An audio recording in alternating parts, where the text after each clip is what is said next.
The scent hit him before the boy opened his mouth. Kalen Ashmore had led wars, buried enemies, and built a throne on the back of his own silence.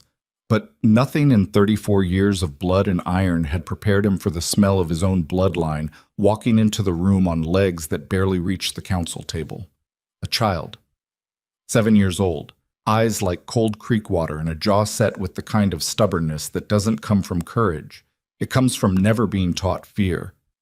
And when that boy looked straight into the eyes of the most dangerous alpha in the Northern Realm and said, without flinching, without hesitation, "My father died 7 years ago," the room stopped breathing. Drop your city below. Watch until the very last word. Because what happens next will rearrange everything you thought you knew about loyalty, betrayal, and the price a kingdom pays when it buries the truth alive. The Thornwall Summit happened once every 7 years, and it happened on neutral ground. That was the rule. Older than any single pack, older than the current boundaries drawn in blood and ink across the Northern Territories.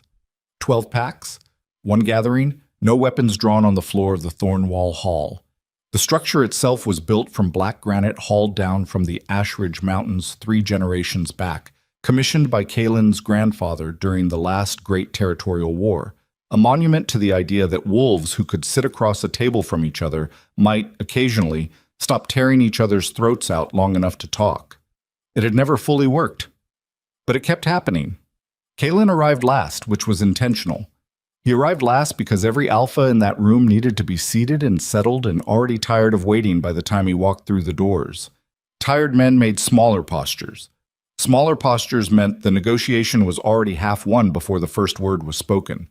He walked in with Drace on his left and Petra on his right, his 2 most trusted lieutenants, and he didn't break stride crossing the threshold.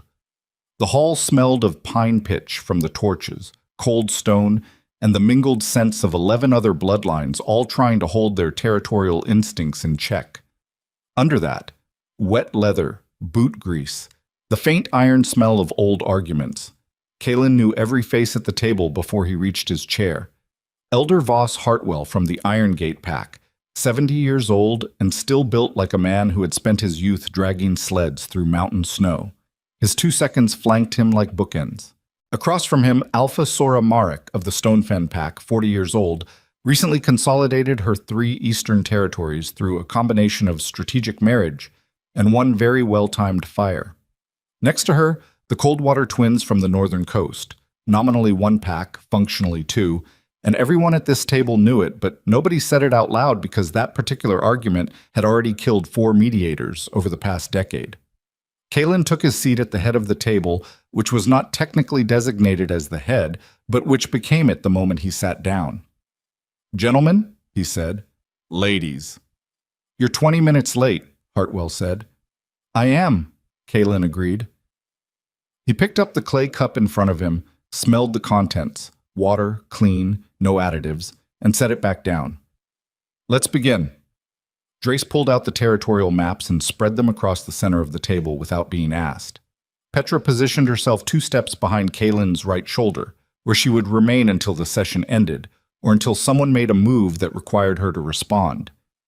These were old patterns, worn smooth by repetition, and Kalen settled into them the way a man settles into a chair he's occupied so many times the wood has taken the shape of his body.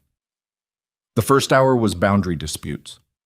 4 of them, layered on top of each other like badly patched wounds. The Grayfen corridor that both the Iron Gate and Coldwater packs claimed as a secondary migration route. The contested trapping grounds at the base of the Ashridge, 2 villages on the eastern ridge that had shifted pack allegiance twice in 6 years, and were currently functioning under a kind of terrified neutrality. Kalen listened more than he spoke. Listening was a weapon most alphas never learned to use because their instincts pushed them toward dominance displays instead of information gathering, and information was more valuable than every show of strength he'd ever witnessed combined.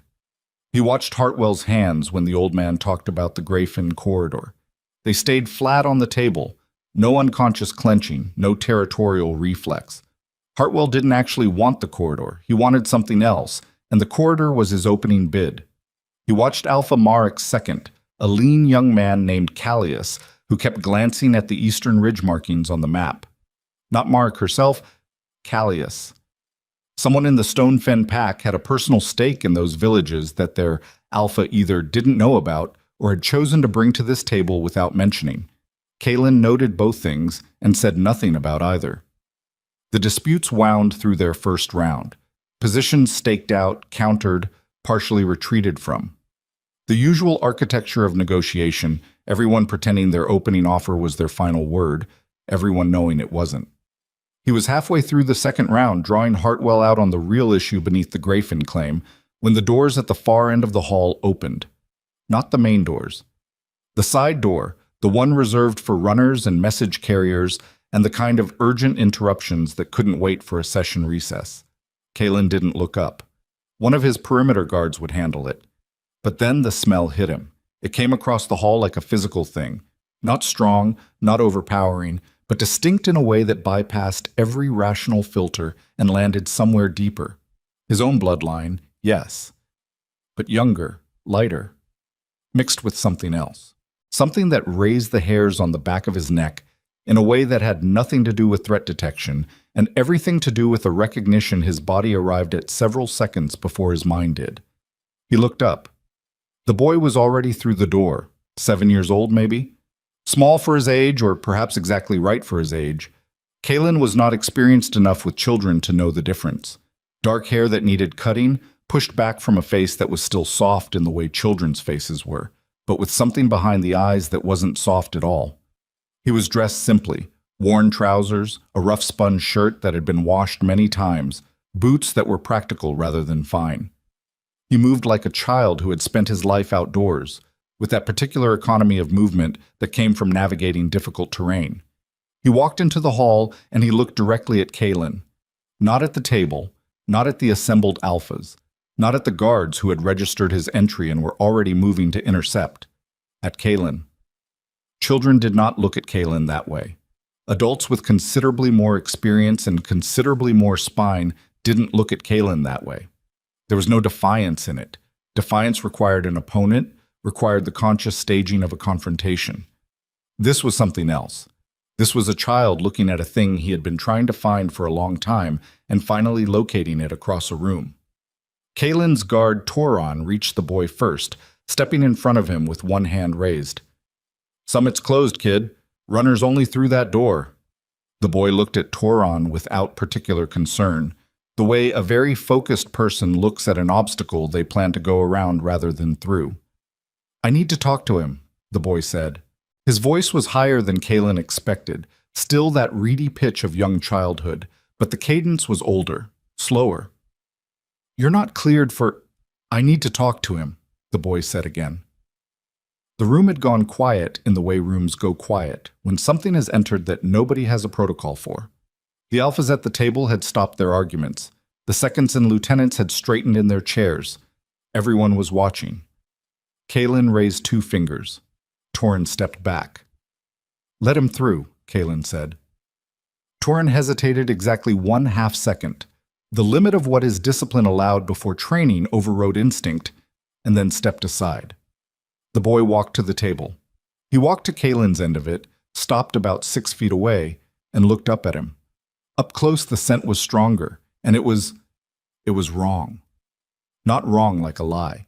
Wrong like a piece of a thing that had no business being here, that belonged to a different story, that had gotten loose from somewhere it should have stayed contained. Wrong like finding your own handwriting in a letter you don't remember writing. "Who are you?" Kalen asked.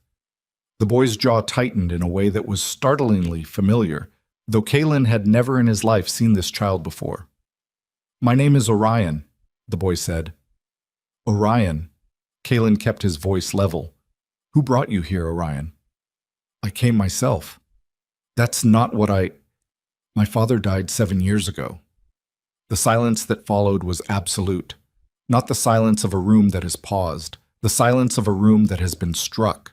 12 alphas, 24 seconds and lieutenants, every guard along every wall, every single person in the Thornwall Hall experienced the same half-second of complete suspension, as if the air itself had been knocked out of the building. Kalen stared at the boy. The boy stared back at him.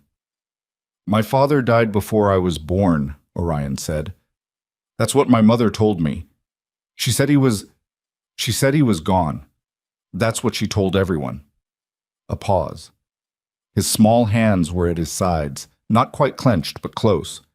But I found some things, and I don't think she was telling the truth. I think she was trying to protect me. Another pause. From you.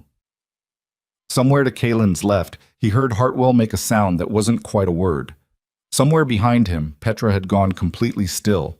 He could feel it without turning around, the particular quality of her stillness that meant she was calculating 17 different scenarios simultaneously and waiting to see which one materialized. Kalen said nothing. "You smell like me," Orion said. "I didn't know what that meant before. I know what it means now." The table erupted. Not violently. The summit's rules held as they always held because breaking them had consequences that went beyond any single dispute. But the eruption was real.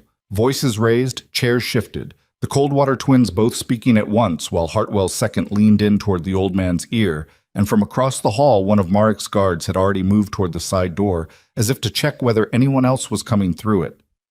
Kalen ignored all of it. "Where's your mother?" he asked.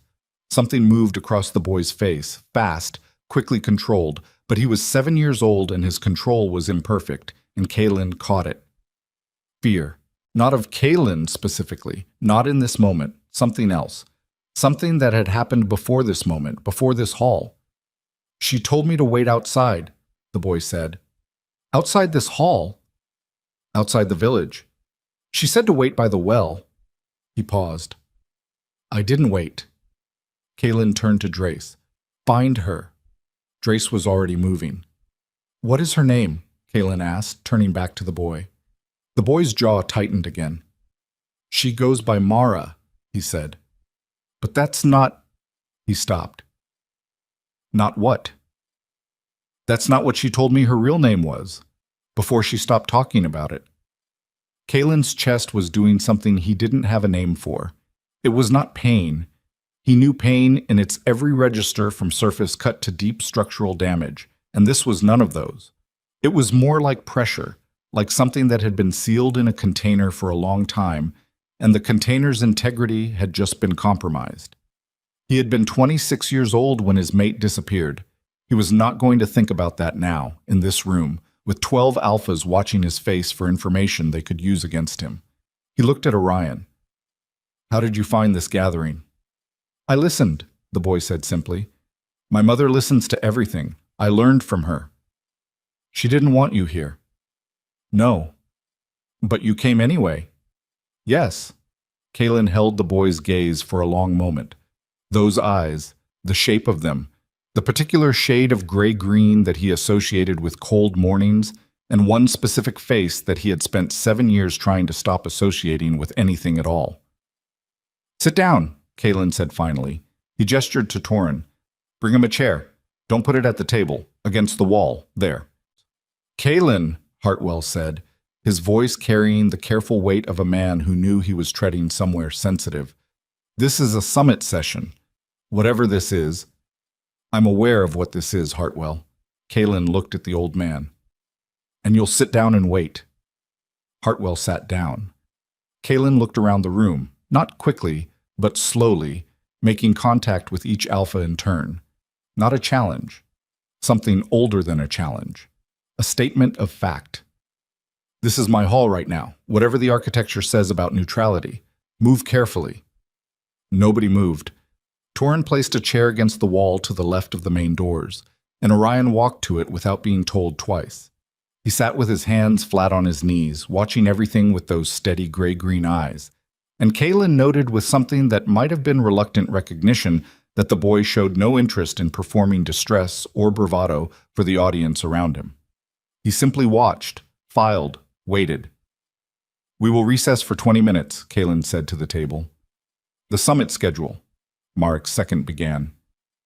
20 minutes, Kalen said, and his voice had the particular quality it got when the discussion was finished, and everyone at that table recognized it because everyone at that table had spent years learning to recognize it from a safe distance. The summit recessed. Most of the alphas and their seconds filtered out through the main doors toward the adjacent hall where refreshments were laid out, taking their arguments and their speculations with them. Kalen watched them go and noted who lingered near the door rather than proceeding fully through, noted who sent their second back for an apparently forgotten item that required a slow pass through the main hall. Information was being gathered. That was inevitable. He had perhaps 4 minutes before whatever Drace found outside became known to at least 3 other parties in this building. He crossed the hall to where Orion sat. The boy watched him approach without flinching. Up close, closer than they'd been across the table, the scent of his bloodline was undeniable. Not a resemblance, not a suggestion. A biological fact. Kalen crouched down so he was at the boy's level, which put a small strain on his knees that he ignored. He looked at him directly. "How long have you known?" he asked. Orion considered the question seriously, the way children occasionally did when they decided an adult was worth the effort of a serious answer. "Really known? Since last winter, when I found the box." "What box?" "My mother had a box hidden under the floor of our house. She thought I didn't know where it was." A slight pause. "I knew where it was." "What was in it?" "Papers. Some of them were in a language I don't read, but some weren't." He hesitated. "There was a sigil. The Ashmore sigil. I recognized it because—" He stopped again, and this time the stop was different, older, like he was making a decision. "Because," Kalen prompted, "because she used to draw it, when she thought I was asleep, on the windowsill with her finger, over and over." His voice didn't change much. Children's voices, Kalen was learning in real time, carried emotion differently, more flatly sometimes in ways that made the emotion more rather than less visible. "I thought it was just something she did, a habit. But after I found the box, I understood what it meant." Kalen's jaw was tight. He kept it controlled. "She never told you anything?" "She told me my father was gone. She told me he had been a strong man who loved his people. She told me—" The boy's hands pressed flat against his knees, a small, unconscious gesture. "She told me he wouldn't have left us if he'd had a choice. That's what she always said. He wouldn't have left us if he'd had a choice." The pressure in Kalen's chest did something complicated. "And you believed her?" "I believe she believed it," Orion said, with the precision of someone who had thought about the difference between those two things and found it significant. "But believing something doesn't always make it true. She taught me that." Kalen was quiet for a moment. From outside, through the thick granite walls, he could hear the muffled sounds of 24 people doing their best to pretend they weren't straining to hear what was happening inside. "Your mother," he said. "The name Mara. When did she start using it?" "I don't know. Before I was born. She said—" He stopped. Something shifted in his expression, some quick internal calculation. "She said she was protecting us, from people who would hurt us if they knew who we really were. She never told me who those people were." "But you have ideas." "Yes." "Tell me." The boy met his eyes steadily. "The people who told you she was gone," he said. "That's who I think, because she's not gone. She's been hiding, and people hide from whoever it was that made them disappear." Kalen stood up. He stood up because staying crouched down was no longer physically sustainable, not for structural reasons, but because the conversation had reached a point where he needed the full height of himself, the full weight of his own presence, to process what this 7-year-old had just said to him with the calm certainty of someone reporting observed facts. He turned away and looked at the far wall for 3 seconds. Let his breath go out slow and controlled and silent. Then he turned back. "Orion," he said, "I need you to stay in this room with Toran." He looked at his guard, who had remained stationed by the door throughout all of this. "Nobody goes near him. Nobody." "Yes, sir," Toran said. "The people outside this hall," Kalen said to Orion. "Some of them are going to want to talk to you. None of them should. Do you understand?" "Yes." "If anyone approaches you who isn't me or Toran, you don't answer questions. You don't confirm anything. You give them nothing." "I understand." A pause. "I've been doing that my whole life." Kalen looked at him for one more second, at this boy who had his eyes and his jaw and the specific cast of his stubbornness, who had walked into a room full of the most dangerous people in the Northern Territories and opened his mouth and detonated something that could not be undetonated. And then he walked toward the side door. Drace was waiting in the narrow corridor outside, which was dark and smelled of old mortar and torch smoke. His lieutenant's face was closed in the particular way it got when the news was structured in layers. "Tell me," Kaelin said. "We found the well she told him to wait at. 3 of her people were there, traveling party of 6 total, by the sign. They're gone, moved out fast within the last hour, before the boy walked into the hall." Kaelin absorbed this. She ran. She ran. She knew he was going to come in. Or she was already planning to run. Hard to say which. Drace hesitated, an unusual thing for Drace, who had served Kaelin for 12 years and delivered bad news the way other men delivered weather reports. "There's something else. Say it. One of Hartwell's men found me outside." Said his alpha requests a private word before the session resumes. Said, Drace's voice stayed flat. Said it was about a matter of bloodline legitimacy that the Iron Gate Pack had been made aware of several years ago. The sentence arrived and settled, and Kaelin stood with it for a moment in the dark of the corridor. Hartwell had known. Hartwell, or someone in his circle, had known something years ago about a bloodline matter connected to Kaelin. Had known and had said nothing. Not to Kaelin's face, not through any of the usual channels. Had kept it in a pocket all this time, and now that a 7-year-old boy had walked into a summit hall and blown the whole structure open, Hartwell was positioning himself to leverage whatever he knew. "Tell him I'll speak with him after I've addressed the full table," Kaelin said. "He won't like that." "He'll like the alternative less." Kaelin's voice had gone quiet in the register that Drace had learned over 12 years to pay close attention to. "Send 2 more to the roads leading out of the village. I want to know which direction she went." "Already sent." "And Drace." Kaelin looked at his lieutenant directly. "The 7 years of her disappearance. Every account, every report. I want every piece of paper that touched this matter on my table by nightfall." Drace's expression didn't change. "Some of those accounts came through the Elder Council. I know where they came from. Asking for them reopens. I know what it reopens." A pause. "Do it anyway." Drace nodded once and moved back down the corridor. Kaelin stood alone in the dark for exactly 4 breaths. He allowed himself 4 breaths because that was what it took to put things back in their containers. The pressure in his chest, the specific image of gray-green eyes that had surfaced 7 times in the past 20 minutes, the 7 years of reports he had read and believed and built the structure of his certainty on. 4 breaths to acknowledge that the structure was now rubble. Then he walked back into the hall. The summit had reassembled itself without being called to do so, which meant everyone had decided the situation was urgent enough that pretending to wait for refreshments wasn't worth the pretense. 12 alphas at the table, their seconds behind them, the guards along the walls. Hartwell had the careful expression of a man with a handful of cards trying to look like he was playing chess. Kaelin walked to his seat, stood behind it, and looked at the table. "The session will resume," he said. "The boundary matters on the Grafen corridor will be addressed by end of day. The Eastern Ridge villages will go to arbitration." He looked at Hartwell. "Before we continue, Elder Hartwell has indicated he has information regarding a bloodline matter." Hartwell.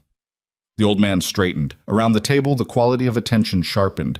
Everyone in this room had just watched what happened with the boy, and everyone was already doing the arithmetic. 7 years ago, Hartwell said, his voice measured, his hands still flat on the table, but they weren't flat now. One hand had curled slightly at the edge. "My pack's intelligence network received word of a woman traveling under a false name through our western territories. A woman carrying a child." He paused. "The woman's scent was brought to our attention by a tracker who had previously served the Ashmore pack. He identified her as her name," Kaelin said. Hartwell's eyes held his. The tracker named her as Celine Voss. The room received this the way it had received Orion's words, with that complete suspension, the held breath of people hearing something that lands at an angle they weren't prepared for. Celine Voss. Not a woman traveling under a false name, not Mara.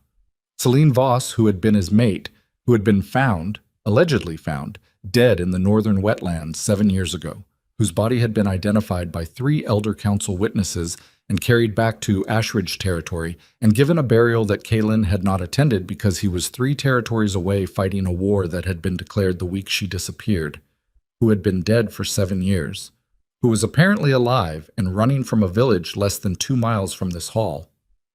"You received this intelligence 7 years ago," Kaylin said. His voice was perfectly level. There was a great deal of work happening beneath that levelness, and none of it was visible. "And you're telling me now." The political situation at the time, "You're telling me now," Kaylin repeated, "because a child walked into this room and you realized your intelligence had just become public knowledge." He looked at the old man with the particular quality of attention that alphas learn to read the way other people read weather. "Which means you have 7 years of knowing something that should have reached me 7 years ago, and you chose to hold it. Kaylin, this session is not the place for that conversation." Kaylin looked at the rest of the table. "The summit schedule will continue. Hartwell and I will speak privately this evening." He looked at Hartwell one more time, long enough for the old man to understand that the private conversation was not optional and was not going to be comfortable. "Sit." Hartwell sat. The session resumed with the particular brittle quality of a room that had been cracked and was holding itself together through collective agreement that cracking further would be worse. Arguments were made. Concessions were offered. The Grafen corridor wound toward a tentative resolution. Kaylin managed all of it with the surface of himself while the rest of him worked on an entirely different problem. Celine had been alive. Celine had been alive for 7 years, living under a false name, traveling with a child, his bloodline, unmistakable, and not a single person in his own elder council had seen fit to correct the record they had established. 3 witnesses. 3 elder council witnesses had identified a body. He had trusted them the way he'd trusted the structure beneath his feet, not with attention, not consciously, but with the deepest possible assumption, the kind that doesn't even register as trust, because the alternative is too fundamental to consider. And they had lied. He had spent 7 years believing his mate was dead. He had spent 7 years rebuilding himself around that fact. Not healing, because healing was not something alphas were taught to do, but fortifying. Building the structure of himself higher and harder and less permeable, because that was what survival required when the wound couldn't be closed. He had spent 7 years becoming the version of himself that sat at the head of this table, feared and functional and alone in the specific way that people who have been alone for a long time are alone. And she had been alive. He had a son. The session broke at midday for the meal recess, and as the hall emptied, Kaylin crossed to where Orion still sat against the wall, Torrin stationed beside him. The boy had eaten something at some point. There was a bread heel on the floor next to his chair, and he watched Kaylin approach with the same steady attention he'd had from the start. "Your mother's name is Celine," Kaylin said. Something moved through the boy's face, not surprise exactly, but the recognition of a confirmation he'd been waiting for. "Yes," he said. "You knew. I found the papers. Some of them had her name." A pause. "She never said it out loud, but I knew. Why didn't you tell me that before?" Orion was quiet for a moment. "I wanted to know if you already knew," he said finally. "Whether you'd say it yourself or wait for me to say it first." He looked at Kaylin with those gray-green eyes. "You said it. 7 years old." Kaylin stood with that for a moment. "Orion. The people my lieutenant sent to find her, they found sign of her camp, but she was gone before they arrived." He watched the boy's face carefully. "She ran because she knew you were coming in here." The boy's hands pressed flat against his knees again. "She won't go far," he said. "She never goes far. She moves when she thinks we're in danger. She finds somewhere else." A pause. "She's been doing it my whole life." "Running. Moving," the boy corrected with a precision that felt like a defended distinction. "She always had a plan. She always had somewhere safe to go. She never ran scared. She moved smart." He met Kaylin's eyes. "She's not afraid of you." "How do you know?" "Because if she was afraid of you, she would have left before the summit. She knew about this gathering. She's known for weeks. She had time to go somewhere far. She didn't. He paused. She came close. She let me come close. Another pause, quieter. I don't think she came for the summit. I think she came because I think she wanted... He stopped. Say it, Kaylin said, the same words he'd used before. The boy's jaw worked for a moment. I think she wanted me to know you weren't dead, he said. I think she wanted me to know you were real. She wasn't ready for me to walk in the door. Kaylin stood in the silence of the emptied hall, with the torches burning low and the smell of old stone and 12 bloodlines still hanging in the air, and looked at his son. At this 7-year-old who had crossed whatever distance alone, had walked into the most politically dangerous room in the Northern Territories, had looked the Alpha King in the face and detonated 7 years of lies without flinching, and felt something in the fortified structure of himself develop a crack that no amount of building higher or harder was going to address. I need you to stay here tonight, Kaylin said. Under guard. You'll be safe. I know, Orion said. Do you? Yes. Simple. Certain. You smell like me. You wouldn't let anything happen to something that smells like you. A pause, and something in his face that was almost but not quite a child's version of a rueful expression. My mother told me that, about alphas. She said it was the one thing I could count on. Kaylin's throat was doing something he was not going to address in this hall. He turned away and found Drace waiting at the edge of the room. The roads, Kaylin said, walking toward him. Tell me what the trackers found. Northwestern route, Drace said, his voice low. She's not traveling fast. Tracker thinks she stopped within 2 miles, in the Holofen wood. He hesitated. There's something else. There's always something else today. One of Hartwell's men found something else outside the village. A second traveling party, not hers. Moving in from the east roughly 6 hours behind her timetable. Drace kept his voice level and careful. The trackers identified Ashmore Elder Council sigil markers on their gear. The crack in the structure deepened. Elder Council, Kaylin said. Yes. Moving toward her position. Moving toward the village. Before the boy walked in. Before anyone here knew what was happening. Kaylin was already turning, already calling to Petra across the hall, his hand going to the blade at his hip, not with threat, but with the deep reflex of a man whose instincts had just told him the shape of the trap. The Elder Council had sent someone, not to the summit, not to him. Moving toward the village where his son had just revealed himself to every alpha in the northern realm. Moving toward the Holofen wood, where a woman named Celine Voss was hiding within 2 miles of the only man who could expose what they'd spent 7 years burying. They already knew, they'd always known, and they were moving to make sure it stayed buried. Petra, Kaylin said, his voice carrying across the hall. Get the horses. She was already moving. The horses were ready before Petra had finished saddling the second one. Kaylin came through the side door of the Thornwall Hall at a pace that wasn't quite running. Running sent a signal he wasn't prepared to send to 12 alphas and their seconds watching from the adjacent hall windows. But it was close. Drace fell in beside him on the left, Petra on the right, 3 more of his guard behind. The village square outside was settling into the gray midday light of an overcast northern autumn, and it smelled like wood smoke and coming rain.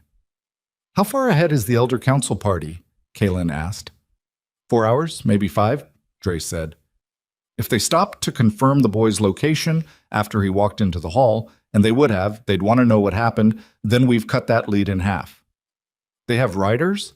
6. And they're armed past what you'd send for a simple retrieval. Kaylin mounted without answering. He knew what you sent 6 armed riders for, and it wasn't to bring someone home. They moved out through the village's eastern gate and north toward the Holofen wood at a pace that was fast enough to cover ground and careful enough to keep the horses sound. The trail out of the village was packed dirt turning to softer ground as the tree line closed in around them, birch and ash giving way to the denser black pine that gave the Holofen its name.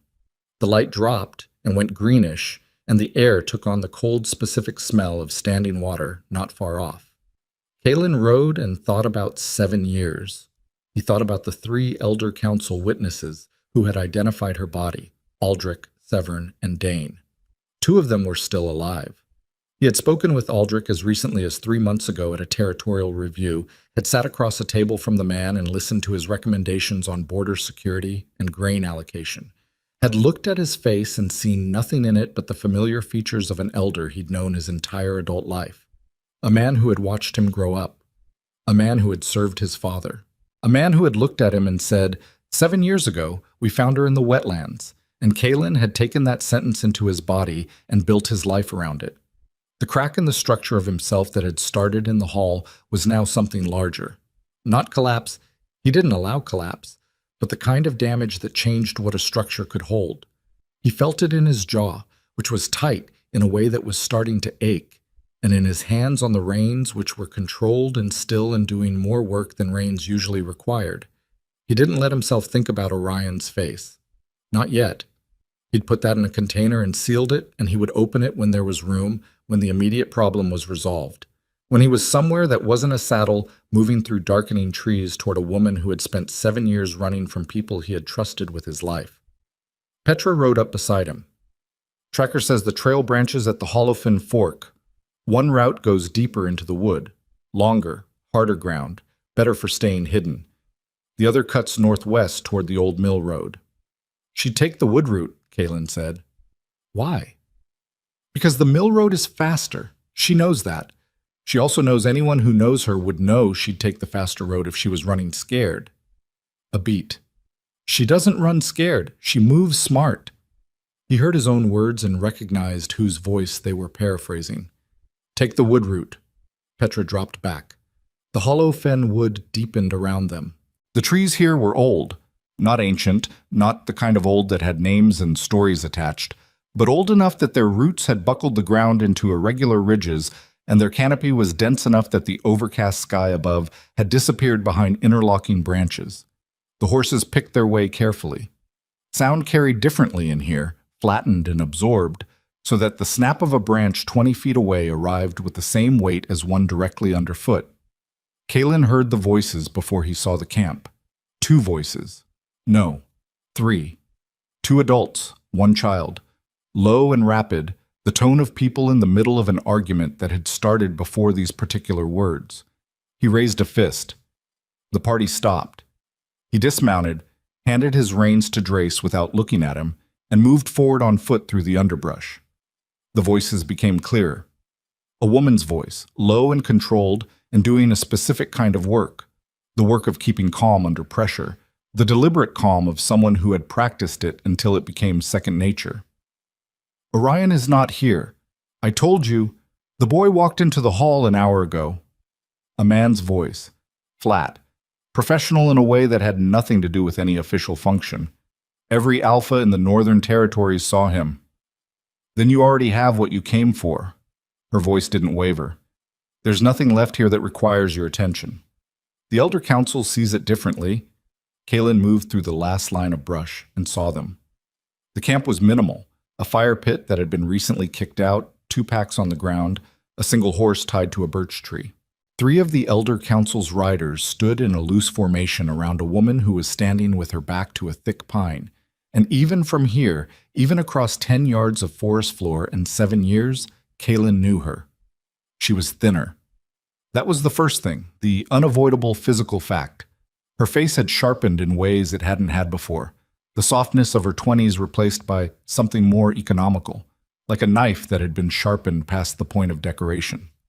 Her hair was darker now, or perhaps it was just the light, pulled back in a practical knot. She was wearing the same kind of clothing Orion had been wearing, simple, worn, functional. She looked like someone who had spent 7 years being difficult to remember. She hadn't seen him yet. Her attention was entirely on the 3 men in front of her. One of them had his hand on the short blade at his belt. Not drawn. Not yet. Kalen stepped out of the trees. "Remove your hand from that blade," he said. The 3 men turned. The one with his hand on the blade, younger, mid-30s, the particular build of someone who had been selected for capability rather than judgment, went through 4 distinct things in rapid succession: surprise, threat assessment, recognition, and then the very specific calculation of someone who understood exactly whose authority he was currently inside, and was deciding whether his orders were worth what ignoring it would cost. His hand came away from the blade. Celine had gone completely still. Kaelin didn't look at her yet. He looked at the three men, who were rearranging their understanding of the situation with the speed of people who had expected a clear objective and arrived to find it substantially complicated. "Who sent you?" Kaelin said. Not a question. The youngest one, the one who'd had his hand on the blade, looked at the other two. The oldest of the three, gray at the temples, a face that had learned to give away nothing, stepped forward. "Elder Aldrich authorized this party," the gray-templed man said. "Aldrich." The word landed flat. "And what were Aldrich's instructions?" A pause. "To secure the situation." "Secure it how?" Another pause. Longer. The gray-templed man was doing that calculation too. How much to say? What saying it would commit him to? What not saying it would cost when Kaelin went back to Aldrich and compared stories? The man was not stupid. He could see the math. "To ensure the matter remained contained," the man said finally. "Contained," Kaelin repeated. "The boy's public appearance complicated—" "What were Aldrich's instructions?" Kaelin said again, and this time his voice had the specific register that he reserved for moments when the warning was the last one. The gray-templed man looked at him for one more second, then carefully, "To ensure the woman did not have the opportunity to be questioned by the Summit Alphas." "Ensure how?" Silence. "Leave," Kaelin said. "All three of you. Your horses are behind you.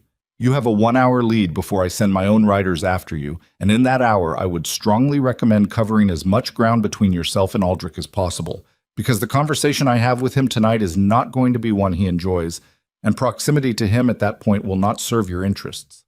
He held the gray-templed man's gaze. "I don't give the same offer twice." The three men left. They went quickly and with the particular efficiency of people who have spent their careers assessing situations and know when one is finished. The sound of their horses faded into the wood. Kaelin turned. Celine was still against the pine. She hadn't moved during the entire exchange.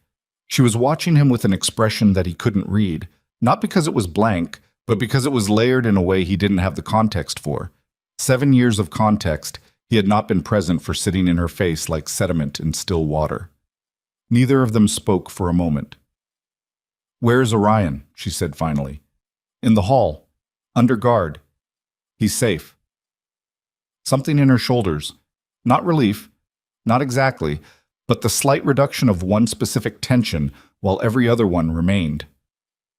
"You went after him," she said. "He came to me." "I know, She stopped. Her jaw tightened. "I told him to wait. He told me." A pause. "He also told me you taught him that believing something doesn't make it true." Kaelin watched her face. Seems he took the lesson seriously. Something moved through her expression, complicated, fast, gone before he could name it. "Why are you here?" she said. "You could have sent riders. You came yourself." "Because 3 of Aldrich's men arrived before my riders did." He held her gaze. "And because I needed to know if what that child said to me in front of 12 alphas was the truth." "You already know it's the truth. I know what my instincts tell me. I'm asking you." Celine looked at him. The pine at her back and the dim hollow fen light and 7 years between them, and she looked at him the way she used to look at him when she was deciding whether a thing was worth the energy it would cost to say it. "Yes," she said. "He's yours." Kaelin had known it since the moment the scent hit him in the hall. He had known it through every minute of the summit session and the ride through the wood. He had known it the way you know the ground is under your feet, not as something you verify, but as something that structures everything else. But hearing it said out loud, in her voice, in the hollow fen wood with the smell of kicked-out ash and rain coming, was a different thing entirely. He breathed through it. 4 counts, even. "They told me you were dead," he said. "I know." 3 witnesses. Aldrich chose well, men who understood what they were being asked to do and why it served their interests. Her voice was level, but there was something beneath the level, Not grief exactly, but the residue of grief, the place where grief had been and had burned down to something harder. By the time I understood what had happened, I was already gone. If I'd come back, she stopped. If I'd come back, Orion would have been born inside Ashmore territory, with the Elder Council waiting. I would have protected you. You were 3 territories away fighting a war, she said, not unkindly. And the people who had decided I needed to disappear were inside your walls. Your protection required you to know who the threat was. You didn't. He had no answer for that. It was accurate, and it landed like accuracy always landed, without softness, without apology. Why now? He said. Why come to the summit? You had to know the risk. Celine was quiet for a moment. In the trees overhead, something moved, a bird settling, small branches flexing. Orion is 7, she said. When I was running, the first years, when he was small, I could frame it. I could make our life make sense to him in a way that didn't require the parts I was leaving out. A pause. He's not small anymore. He asks questions I can't answer without lying, and I am... She looked at the kicked-out fire pit rather than at Kaylin. I am very tired of lying to my son. So you brought him close. I thought if he saw you, if he saw the summit, the territory, the reality of it, maybe he'd understand without me having to... She stopped again.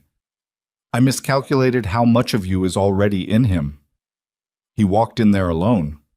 He walked in there alone, she confirmed, and her voice did something on those words that she controlled quickly and thoroughly, the way you controlled something that could not be allowed to surface in the current terrain. Kaylin looked at her for a long moment. The woman who had been his mate. The woman who had been dead for 7 years. The woman who had raised his son in hiding, alone, running, teaching a child to listen and move smart and understand that believing something doesn't make it true. He had spent 7 years fortifying, building higher and harder and less permeable. He was standing in a forest watching everything he'd built get its foundations examined. You can't go back to wherever you came from, he said. Not now. The Summit Alphas know about Orion. Aldrich's people know you're here. If I ride away and leave you in this wood, you have maybe 6 hours before someone else finds you. He held her gaze. I'm not riding away. I don't need you to... This isn't about what you need from me, he said. This is about the fact that my elder council staged my mate's death, hid my son, and just sent 3 armed men into this wood with instructions to ensure you couldn't be questioned. His voice stayed even. The evenness cost something. This is about the fact that I trusted Aldrich for 12 years, and he has been managing my kingdom around a lie that touches my bloodline, my line of succession, and my son. A pause. Whatever you need or don't need from me, Celine, this is no longer only about you. She held his gaze. Her own jaw was tight now, matching his. Orion doesn't know you, she said. I know. He knows the idea of you, the version I... She stopped, something shifting in her face. The version I gave him is incomplete, deliberately incomplete. I understand. He's going to be angry. Yes. Not just at me, at everything. He collects information, and then he's quiet with it for a long time, and then he... She paused. He has your jaw when he's angry. Something happened in Kaylin's chest that he was not going to address in the Holofen wood. Come back to the hall, he said. Both of you are under my protection until I've addressed the council. After that, he stopped. There was no clear architecture for what came after that. There was no protocol, no precedent he could pull from 12 years of territorial governance for any of the sentences that needed to follow. After that, we figure out the rest. Celine looked at him for a long moment. The space between them was full of things that had no business being left in a forest. Things that required rooms and time, and the kind of conversations that couldn't happen while 3 of Aldrich's riders were somewhere ahead on the road back to Ashmore territory. Orion will want to know why I ran, she said finally. Tell him the truth. The full truth is going to change what he thinks of a lot of people. He deserves it anyway. She held his gaze, breathed. Something in her expression that wasn't quite agreement and wasn't quite surrender. The look of someone who has been carrying a structure alone for so long that the offer of another set of hands requires a moment of recalibration before it can be accepted. "All right," she said.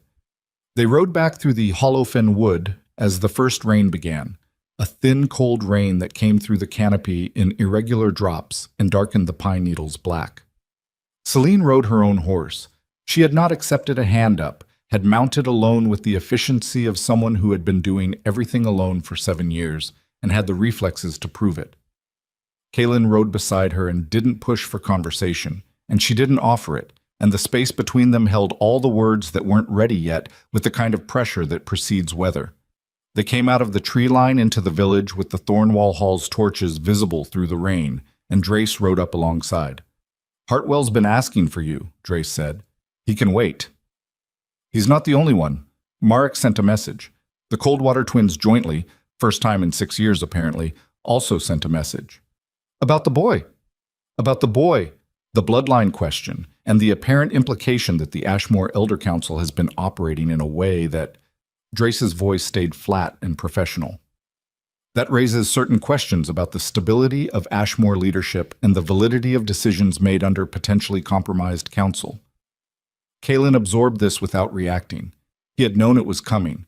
The moment Orion walked into that hall, the political architecture of the Northern Territories had shifted in ways that wouldn't finish shifting for weeks.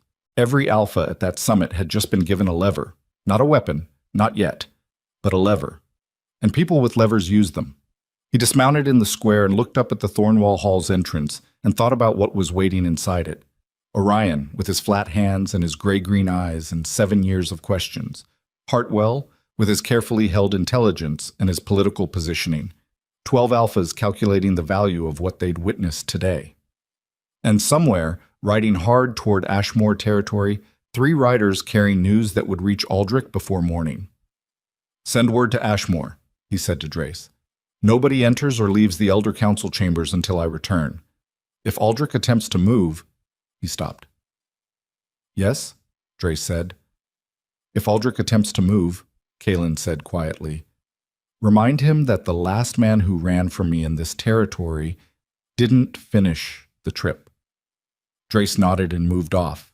Kaylin looked at Celine, who had dismounted and was standing in the rain with the particular stillness of someone who had learned to become invisible in public spaces. She was watching the hall entrance. "He'll hear your voice," Kaylin said, "before you're through the door. His hearing is—" "I know what his hearing is," she said. Not harshly, just accurate. "I've been living with it for 7 years." Kaylin nodded.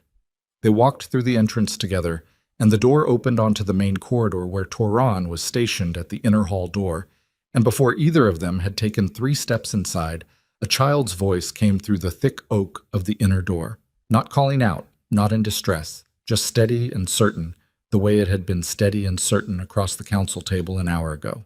"She's here," Orion said from the other side of the door. Not a question.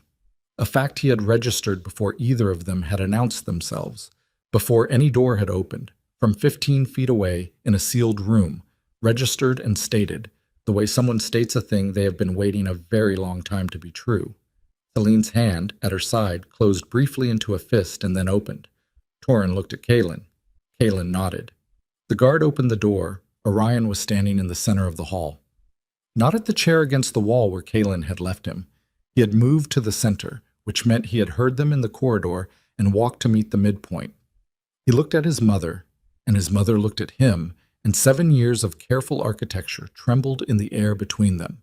Then he looked past her, at Kaylin, and the expression on his face was the expression of someone who has arrived at the moment they spent a long time preparing for and found, in the actual arrival, that no preparation was sufficient.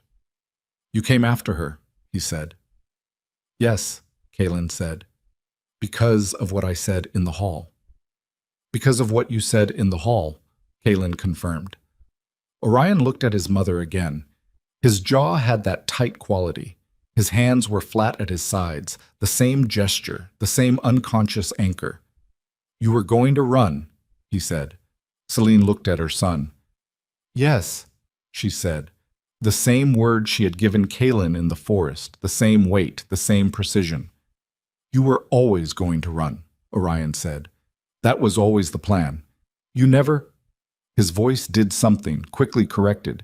You didn't bring me here to meet him. You brought me here so I could see him, from a distance, and then we'd leave. Celine said nothing, which was its own answer. But you told me, Orion said, and his voice had gone quieter now, the quiet of something that had stopped looking for a way to stay contained. You told me that the truth lasts longer than anything. That's what you always said. The truth outlasts everything. He held her gaze with those gray-green eyes that were Kaylin's eyes in the face of a child who had not yet learned to seal things in containers. And you were going to let me leave here with half of it. Celine closed her eyes for exactly 2 seconds. When she opened them, something had changed in her face. Not broken, not undone, but altered. The way a door that has been locked for a long time changes when the key finally turns. You're right, she said. Orion stared at her. He had not, Kaylin observed, expected that. You are completely right, Celine said. And she stopped. I owe you the rest of it. All of it. Tonight. The hall was very quiet. The torches burned. Rain moved against the high stone windows. Orion looked at his mother for a long moment. Then he looked at Kaylin. Then back at Celine. All of it, he said. Not a question this time either. All of it, she said. And that was the moment Kaylin understood that whatever came next, Aldrich and the Elder Council and 12 alphas with their levers and the entire collapsing structure of 7 years of managed lies, was going to be built or destroyed on the foundation of whatever Celine told her son in the next few hours. Whatever full truth she had been carrying alone through 7 years of moving smart and staying hidden. The truth that had not yet finished arriving. From the corridor behind them, Drace's voice fast and low. Kaylin, he turned. Drace was in the doorway, his face carrying the particular quality that Kaylin had learned to read as not bad news exactly, but news that changed the shape of everything. Ryder just came in from Ashmore, Drace said. Hard ride. Left before dawn. What does the message say? Aldrich is gone, Drace said. Cleared out of the Elder Council chambers last night. Him and Elder Severn both. A pause. And they took the archive records with them. All of them. 7 years of council documentation, bloodline registry, territorial agreements. Drace held his gaze. The entire record of every decision made under your authority is gone. The word gone sat in the air of the Thornwall Hall corridor, like a stone dropped into still water, and Kaylin watched the ripples move outward through everything he thought he had understood about the shape of his own kingdom. Gone. Not fled in panic, not scattered by surprise. Gone with precision, cleared out before dawn, before the summit even convened, before Orion walked into the hall and detonated the morning. Which meant Aldrich had not reacted to what happened today. Aldrich had anticipated it, had known, with the particular confidence of a man who understood the mechanisms he'd built, that eventually something would move toward the surface, and had spent time he'd had in abundance making sure that when it did, the evidence that could be used against him would not be in the same room. 12 years. Kaylin stood in the corridor with Drace's words still settling and thought about 12 years of Elder Council sessions. 12 years of documentation that he had signed and reviewed and trusted. 12 years of a record that was supposed to be the architecture of his authority. Bloodline registry, territorial agreements, succession documentation. The paper bones of everything that made Ashmore Pack into a functioning power rather than a collection of wolves with a common ancestor. All of it in Aldrich's hands now. All of it, which meant Aldrich could do one of two things. Destroy it, which removed the evidence of what he'd done, but also removed the operational foundation of the pack, or use it, which meant leverage. Leverage against Kaylin, against Celine, against a 7-year-old boy whose existence had just been made public in front of every alpha in the Northern Realm. He turned back into the hall. Celine was watching him with the expression of someone who had just had a suspicion confirmed that they had hoped would not be confirmed. Orion was watching him with the expression of someone who was processing multiple things simultaneously and choosing, very deliberately, not to speak yet. Aldrich and Severn, Kaylin said. Both gone. Celine's jaw tightened. And Dane? Drace, still in the doorway, looked at Kaylin. Kalen nodded at him. Dre said, Elder Dane was found in his quarters this morning. Asile.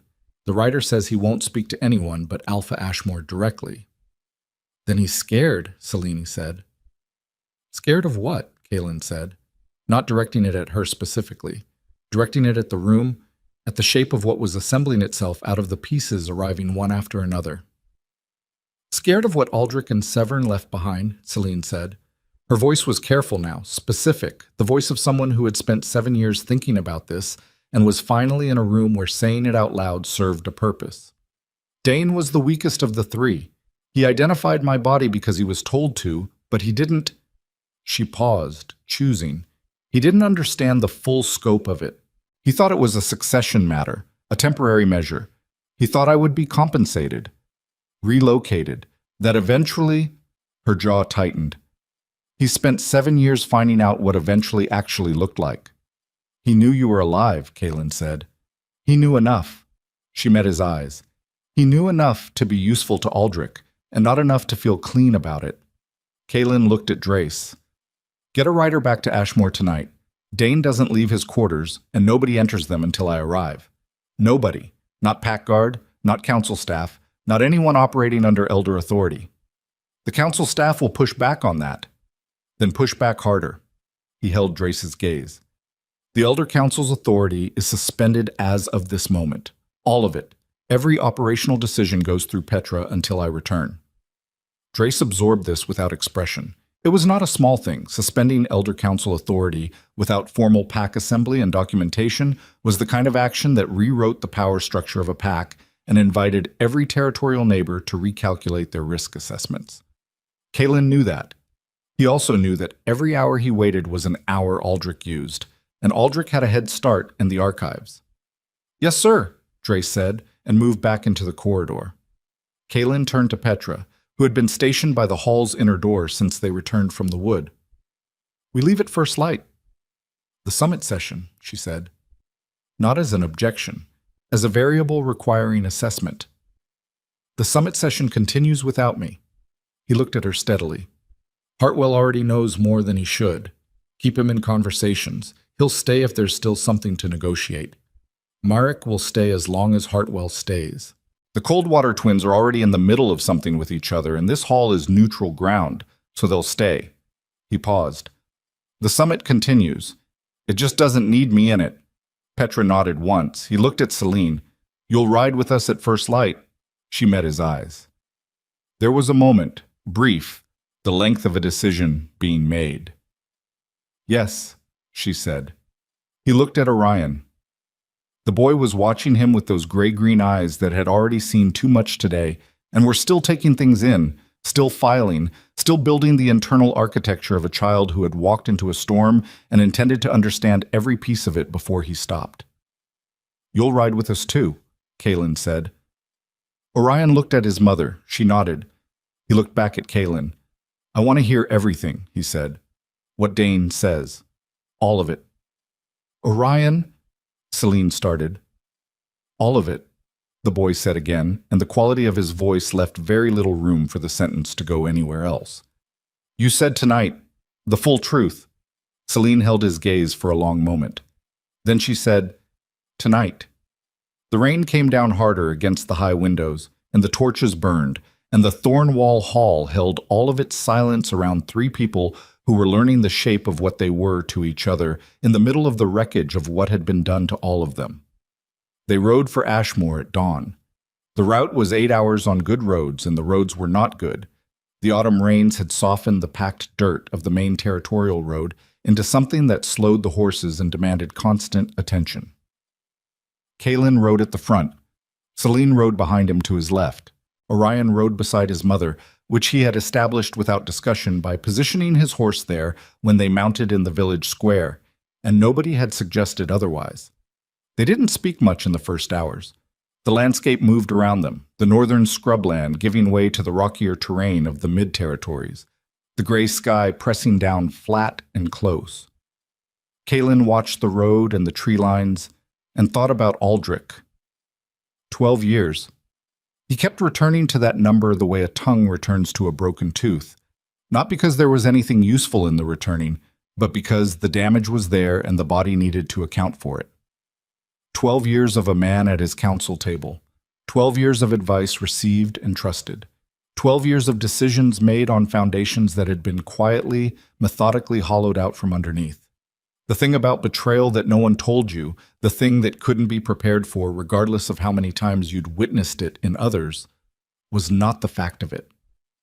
It was the retroactive quality of it, the way it reached backward through every prior interaction and rewrote the meaning. Every session, every strategic discussion, every moment Aldrich had leaned across the table with the considered expression of a man offering his best thinking, all of it was now a different document. All of it had to be reread. 12 years of a different document. He had built his authority on information. He had prided himself, quietly and without announcing it, on understanding the room better than anyone else in it, on reading hands and postures and the specific weight of pauses. He had sat across from every alpha in the Northern Realm and extracted intelligence from the gap between what they said and what they meant. And he had used it, and it had worked, and he had trusted the competence of his own perception. And Aldrich had sat across from him for 12 years, and Kaelin had read nothing. Either Aldrich was better at it than anyone Kaelin had ever faced, or Kaelin had never truly been looking, had never applied to his own table the same scrutiny he applied to everyone else's, because his own table was supposed to be safe ground, supposed to be already known. That was the cost of trust. Not the betrayal itself, the foreclosure of scrutiny that trust required. You could not trust and watch simultaneously. They were incompatible. And he had chosen trust because he had believed the choice was justified. He had been wrong. He rode that understanding through 8 hours of bad road and gray sky and said nothing about it, and it settled into him the way cold settled into old wounds, deep, permanent, a new baseline. They arrived at Ashmore Pack territory at late afternoon, the main settlement coming into view through the tree line in the particular way it always did on this approach.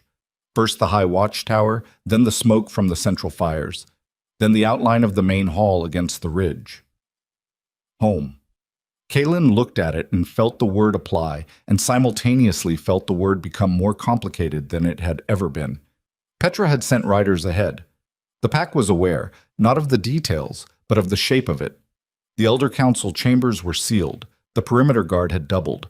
The population of the settlement, roughly 300 wolves in the central area and another 100 spread across the outlying territories, was in the kind of suspended state that groups of people fell into when they understood that something was wrong at the structural level but didn't yet know the form it would take. Kaelin rode through the main gate and felt every pair of eyes in the settlement find him and hold. He had ridden through this gate hundreds of times. He had never felt the weight of it like this. Not the weight of authority, which he had carried so long it was structural, but the weight of what authority was built on.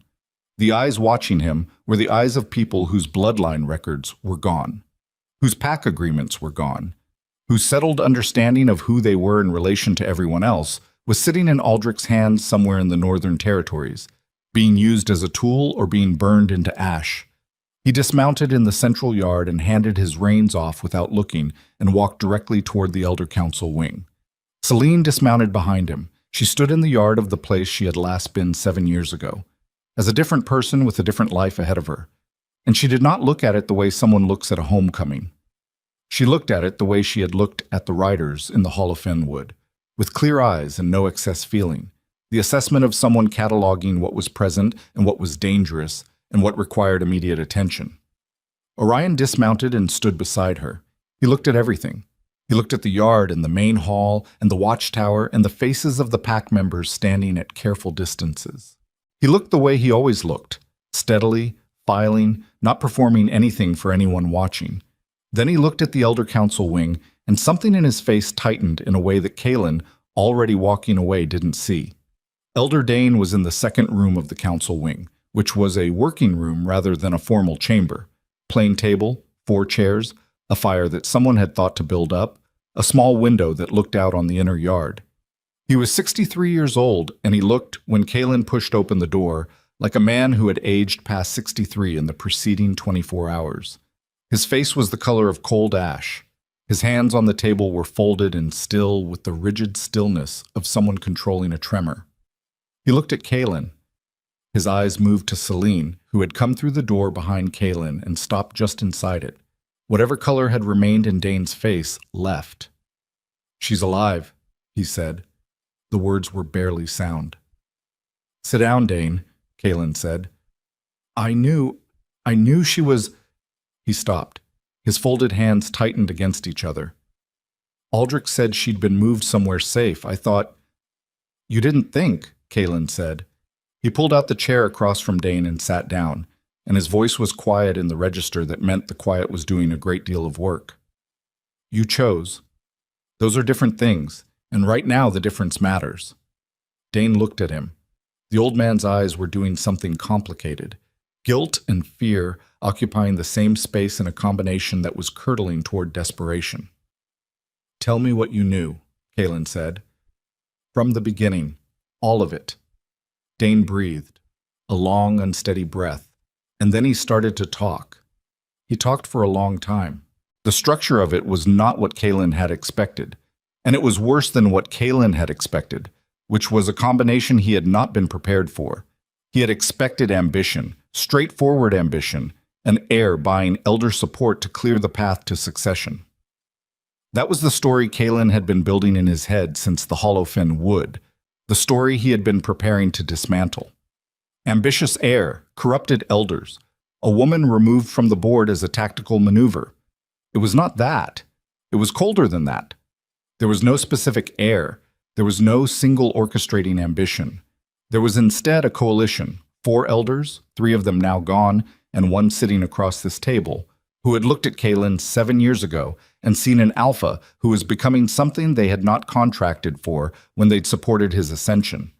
An alpha who was consolidating authority too effectively, who was reducing elder council influence too systematically, who had taken a maid outside the council's approved candidates and was building a power structure that would, within a generation, make the elder council functionally irrelevant. Celine had not been removed because of who she was. She had been removed because of what she represented, an alpha operating outside elder control, choosing his own mate, building his own alliances, accumulating the kind of sovereign authority that left no room for intermediaries. The elders had not been protecting the pack from Kaelin. They had been protecting their own position from an alpha who was good enough at his job that he didn't need them anymore, and the lie had been the mechanism. Her disappearance, her death, had destabilized him in ways that had pushed him back toward needing the council's structure. Not because he had been weak, but because grief and loss and the absence of a trusted partner had created gaps that the council had quietly, efficiently filled, had made themselves necessary again. They had manufactured his dependence by destroying the thing that had made him independent. Kaelin sat with this for a long time after Dane stopped talking. The fire burned. Celine stood against the wall with her arms at her sides and her face holding something that had gone past anger into a register that had no clean name. The expression of someone who has spent 7 years believing the thing done to them was at least logical, at least explicable in terms of power and succession and ambition, and has just found out it was smaller than that, more venal, more ordinary. They had taken everything from her not because she was a threat, because she was useful as an absence. "The archives," Kaelin said. "Aldrich took them." "Yes," Dane's voice was scraped. He'd been preparing for this contingency for years. He knew that eventually, he said it himself. He said no mechanism survives contact with time forever. He had a plan for when it surfaced. "Where did he go?" Dane looked at his folded hands. "He has allies in the Eastern Territories. Pack called the Greyveal.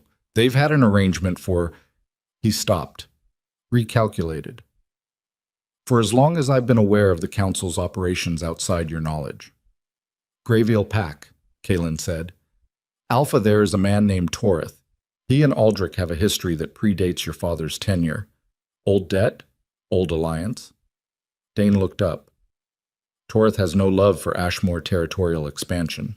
If Aldrich brings him the archives, Torith can use them to challenge every agreement Ashmore Pack has made in the past 12 years, Kaelin said. "Every border, every alliance, every succession document." He held Dane's gaze. "Our pack's legal standing in half the territorial disputes we've resolved becomes contestable." "Yes."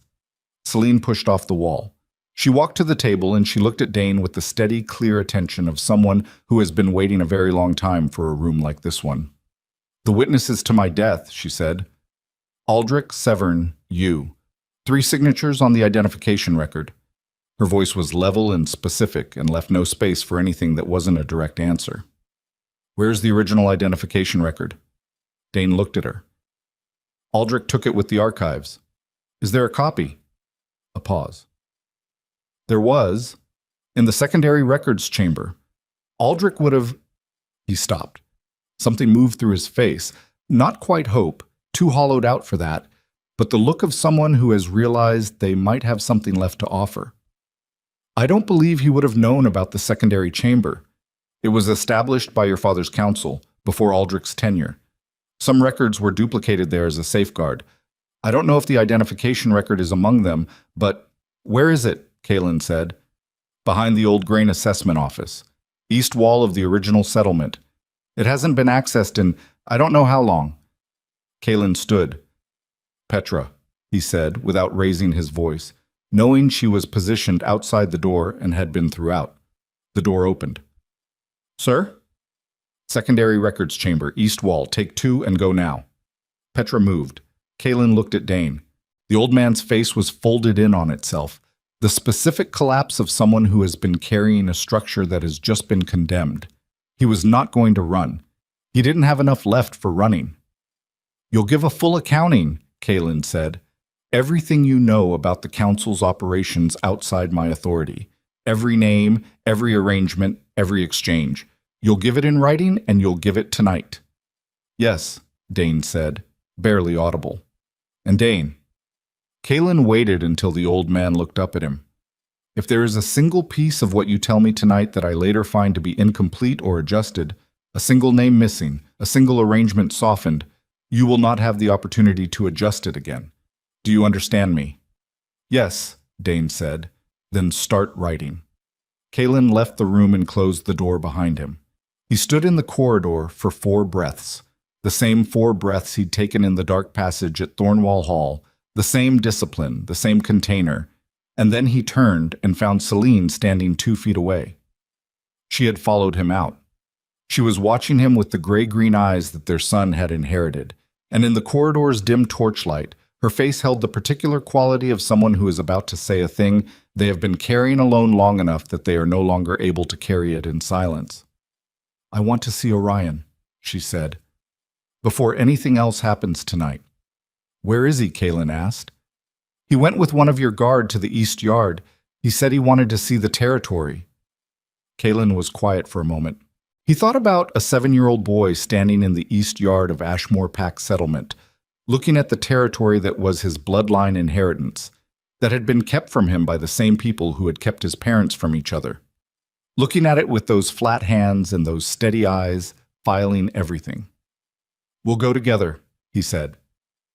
They found Orion in the east yard. He was standing at the yard's far edge, where the settlement's outer fence gave way to a view of the ridge and the valley below. The rain had stopped, and the last light of the afternoon was cutting through the cloud break on the horizon in the particular low autumn way that turned everything briefly gold before the gray came back. He had his hands in his pockets, which was new, a different posture than the flat hands at his sides, a posture that was less about control and more about thought. He heard them coming. He didn't turn around. He kept looking at the valley. "Dane told him everything," Orion said. Kaylin stopped. "What?" "One of the guard told me what Dane was saying, before you came out." He paused. "I asked him to tell me, and he did." Kaylin looked at his guard, a young man named Ferris, who had the expression of someone who had made a decision he wasn't entirely sure about in the moment, and was now less sure than that. Kaylin held his gaze for exactly 1 second, and Ferris looked at the ground. "It wasn't Ferris's fault," Orion said, still not turning. "I'm good at asking. My mother taught me." Celine, beside Kaylin, made a small sound that might have been a breath and might have been something else. "Orion," she said. He turned then. His face in the gold afternoon light was the face of a child who had been a child this morning and had done some irrevocable growing since. Not adult. He was 7. He would be 7 for a long time yet. But something in the alignment of his expression had shifted, the way the alignment of a young tree shifts when it has been tested by enough wind to understand the wind is real. They did it because he was getting too strong, Orion said. He looked at Kaelin. That's what Dane said. They were afraid of what you were becoming, so they took away the thing that made you... He paused, carefully. The thing that made you not need them. Kaelin held his son's gaze. There was no useful thing to say to that. It was accurate and it was terrible. And the only thing worse than hearing it would have been letting the child stand there having heard it alone. Yes, Kaelin said. And she ran for 7 years because if she came back, they would have... Orion stopped, looked at Celine. What would they have done? Celine looked at her son. The gold light was going, the gray coming back, the valley below the fence line going darker and quieter. I didn't know exactly, she said. I knew it would be something that made it permanent, something that made sure neither of us could be used to reach you. Orion held her gaze for a long moment. His jaw had that tight quality. His hands had come out of his pockets and were flat at his sides again. Okay, he said. Finally, quietly. A word that wasn't agreement or acceptance, but the sound of a person deciding that what has been received, and that falling down under it is not an available option. Then, from behind them, from the direction of the main hall, Petra's voice, hard and fast. Kaelin. He turned. She was crossing the yard at a pace that wasn't running, but was everything running was except the name. Secondary records chamber, she said. She was holding something in her hand, a document wrapped in oilcloth, old and dark at the edges. We found the identification record. He took it, unwrapped it. The oilcloth came away stiff, and the document inside was yellowed at the edges but legible, ink still dark, signatures intact, 3 names at the bottom in the formal hand of Elder Council authentication. Aldrich's signature, Severn's, Dane's, the identification record for the body of Celine Voss, recovered from the northern wetlands, confirmed deceased. Dated 7 years ago. Proof. Not of Celine's death. Proof of the lie. Proof of 3 elder signatures on a document that attested to something they knew was false, that had been used to dismantle the authority of an alpha and take a woman's life from her and hide a child from his father. Proof. If Kaelin could get it in front of the Summit Alphas before Aldrich reached Toreth in the Eastern Territories. He looked at Petra. How fast can we get back to Thornwall? Hard ride. 4 hours if we push. Summit session ends day after tomorrow, Kaelin said. If Aldrich reaches Toreth, and Toreth brings the archives to the summit as a challenge before we arrive, we lose the ground, Petra said. 12 alphas watch an archive challenge in open session, and the question of Celine's status and Orion's legitimacy becomes a contested matter instead of a settled one. Yes. Celine had come up beside him. She looked at the document in his hands. Her face in the gray returning light was the face of someone holding very still over something that wants to break. That document is the foundation, she said. But it's not enough on its own. Aldrich will say it's fabricated. He has the archives. He controls the paper record. She looked at Kaelin. You need a witness who isn't Dane. Someone who isn't inside Ashmore's sphere. Someone the Summit Alphas will accept as independent. Hartwell, Kaelin said. Celine held his gaze. You said he knew something 7 years ago. He had intelligence. He held it, used it as leverage. Which means he has documentation. She paused. An independent alpha's documentation of a bloodline matter involving Ashmore Pack, held for 7 years, corroborates the record in your hand. Aldrich can't dismiss both. Kaelin looked at the document, looked at Petra, looked at Celine, who had spent 7 years with nothing but her own intelligence and her son and the necessity of thinking several moves ahead of every threat, and had arrived at the right answer in less than a minute. He thought about what it meant to need someone. Had spent 12 years being systematically separated from the person who thought the way he thought. Had spent those 12 years wondering, occasionally and privately, why the decisions felt slightly heavier alone than they should have. Now he knew. Right ahead, he said to Petra. Get to Thornwall before the session closes tomorrow. Find Hartwell and tell him I need that intelligence in open session, not as leverage, as testimony. He held her gaze. Tell him what I'm offering in return is a clear account of how that intelligence was obtained and why it was withheld. Full transparency. On the record. Petra absorbed this. It was not a small thing either. Full transparency about Hartwell's 7-year silence would not make Hartwell look clean. But it would make him a witness rather than a conspirator, which was a considerably better position than the alternative.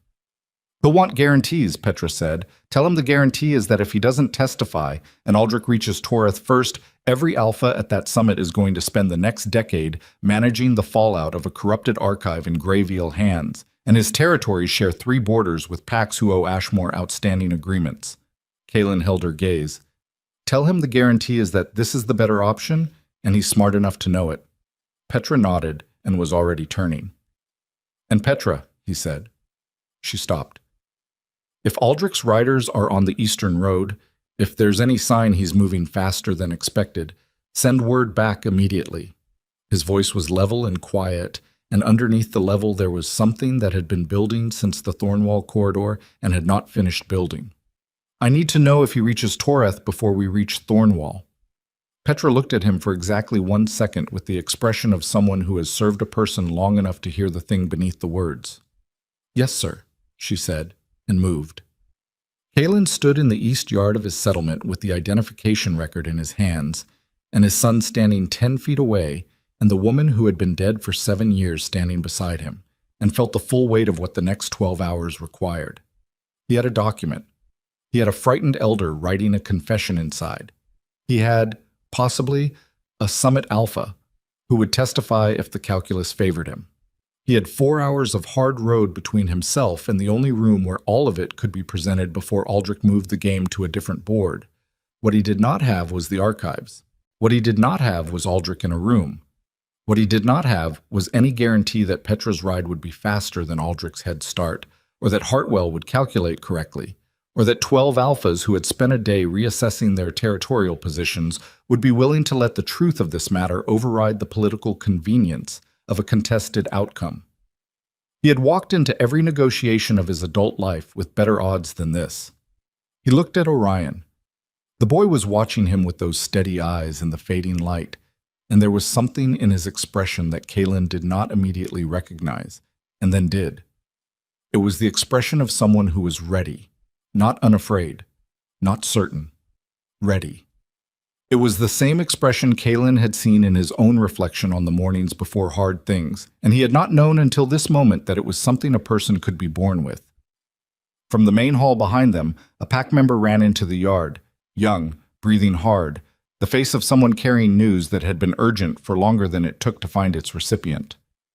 Alpha Ashmore, the young man said. Ryder just came in from the eastern road, Aldrich's party. He caught his breath. They're not going to Greyville. The rider tracked them north. They turned north at the ridge split. North. There was nothing north of the ridge split except the Thornwall Valley. Aldrich was not running to Toreth in the east. Aldrich was riding back toward the summit, which meant Aldrich had decided that the archives weren't leverage to be used later.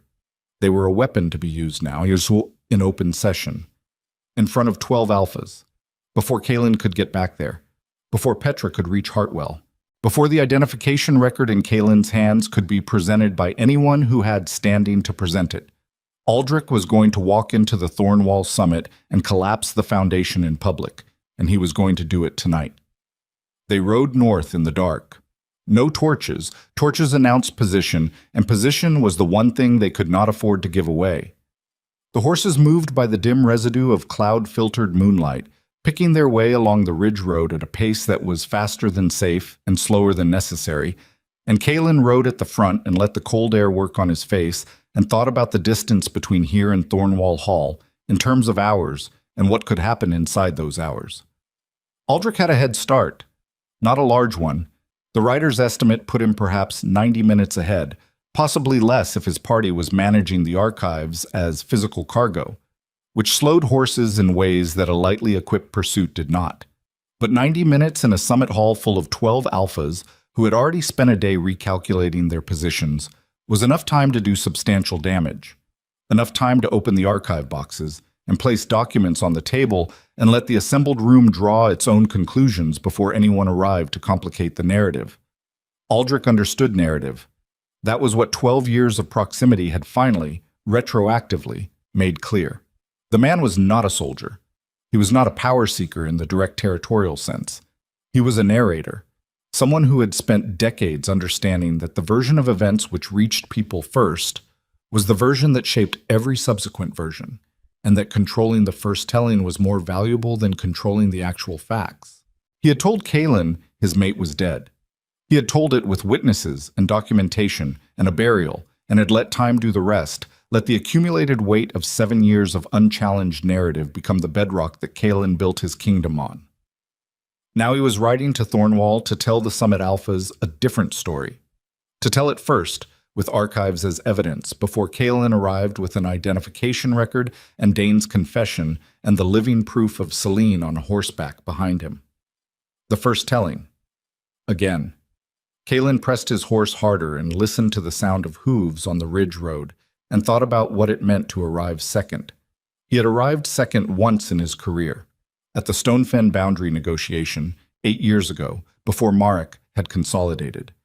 He had arrived to a room that had already been shaped by 2 hours of Marek's framing, and he had spent the next 4 hours dismantling what she'd built before he could establish anything of his own. He'd won, eventually. But it had cost him 3 territorial concessions that a first arrival would not have required. This was not a boundary negotiation. This was his legitimacy, his bloodline, his son's right to exist within the pact structure, and the standing of every agreement Ashmore had made in 12 years. The cost of arriving second here was not territorial concessions. He heard Celine's horse behind him, moving at the same pace. She hadn't spoken since they left the settlement yard. She rode the way she did everything, economically, without performance, with the full attention of someone who had learned that survival required complete presence and nothing left over for display. He had been wrong about her once, had trusted the narrative he'd been given because the alternative had been too structural to challenge. The alternative required examining the foundations, and Kaylin had been busy building on top of them. He was not going to be wrong about her again. Petra rode 2 hours ago, he said, not turning, loud enough to carry back to her over the sound of the horses. I know, Celine said. If she reached Hartwell before Aldrich arrived. If, she said. The word carried its full weight. He had no answer for the if. There were 4 of them in total on this road. Himself, Celine, Drace, and Ferris, who had the decency to look useful rather than contrite about the East Yard conversation.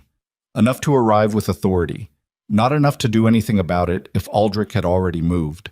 They covered the next hour in silence and cold, and the sound of horses working hard on a bad road. The Thornwall Hall's torches came visible through the trees at the valley descent, closer than Kaylin expected. They had made better time than the horses' condition had suggested was possible, which meant the horses had found something in the last hour that they hadn't started with. He slowed the approach as they came down the ridge into the valley proper, reading the settlement around the hall the way he always read new terrain, exits, concentrations of activity, the particular arrangement of lights that told you where the people were and what they were doing. Too many lights. The hall itself was lit as if a session were running. Multiple torches in the courtyard, horses tied at the post, more than had been there this morning. He counted 6 new horses and recognized the configuration of their tack, even from here. Aldrich's horses. He was already inside. Kaylin dismounted at the courtyard edge without tying his horse and moved toward the hall entrance at the pace that wasn't running. Drace fell in behind him. Celine dismounted and followed without being asked, and he heard Ferris take the reins of both their horses and stay with them, which was correct judgment without instruction. The hall entrance guard, a Thornwall neutral, not Ashmore, saw Kaylin coming and had the particular expression of a man who was glad to see an authority that was capable of resolving a thing that had gotten complicated in his absence. "How long?" Kaylin said. "Elder Aldrich arrived 40 minutes ago," the guard said. "He requested an emergency session. Alpha Hartwell convened it." "Hartwell convened it," Kaylin said. "He's the senior Alpha present." Hartwell, who had sent a message requesting a private word, who had held 7 years of intelligence and was now sitting inside that hall watching Aldrich open archive boxes, and had either decided his position was better served by letting it run, or had decided something else that Kaylin didn't have enough information to calculate. He pushed through the door. The hall was full. Every alpha who had been at the morning session was present, which meant nobody had left despite the day's disruptions. Either they were too interested in the outcome, or they'd understood that leaving during this particular window would look like a choice. The torches were high, and the room was warm, and the smell was different from the morning session, tighter, the specific smell of people who have been in a room long enough that their collective tension has become atmospheric. Aldrich was standing at the far end of the table. He was 71 years old, and he was standing the way men stood when they had decided that the thing they were doing was righteous. Straight-backed, settled, the posture of someone who had made their peace with the cost and was past the part where doubt had purchase. In front of him on the table were 3 open document cases, and the papers that had been removed from them were arranged in the particular order of someone who had been planning this specific presentation for a long time. He saw Kalen come through the door. Nothing in his face moved. That was the thing that landed hardest. Not anger, not guilt, not the complicated expression of a man caught in a thing he had hoped to finish before the person it concerned arrived. Just stillness, the settled stillness of someone who had already accounted for this variable and had decided it didn't change the calculation. 12 years of that face across a table, 12 years of trusting a face that had been managing him the entire time. The room had gone quiet at Kalen's entrance in the way it had gone quiet for Orion that morning, and the comparison arrived in Kalen's mind without permission and settled there because it was accurate. He was walking into the same room his 7-year-old son had walked into, carrying information that would either stand or be dismantled depending on who controlled the next 10 minutes of narrative. Orion had walked in without flinching. Kalen crossed the room to the table's head. "Elder Aldrich," he said.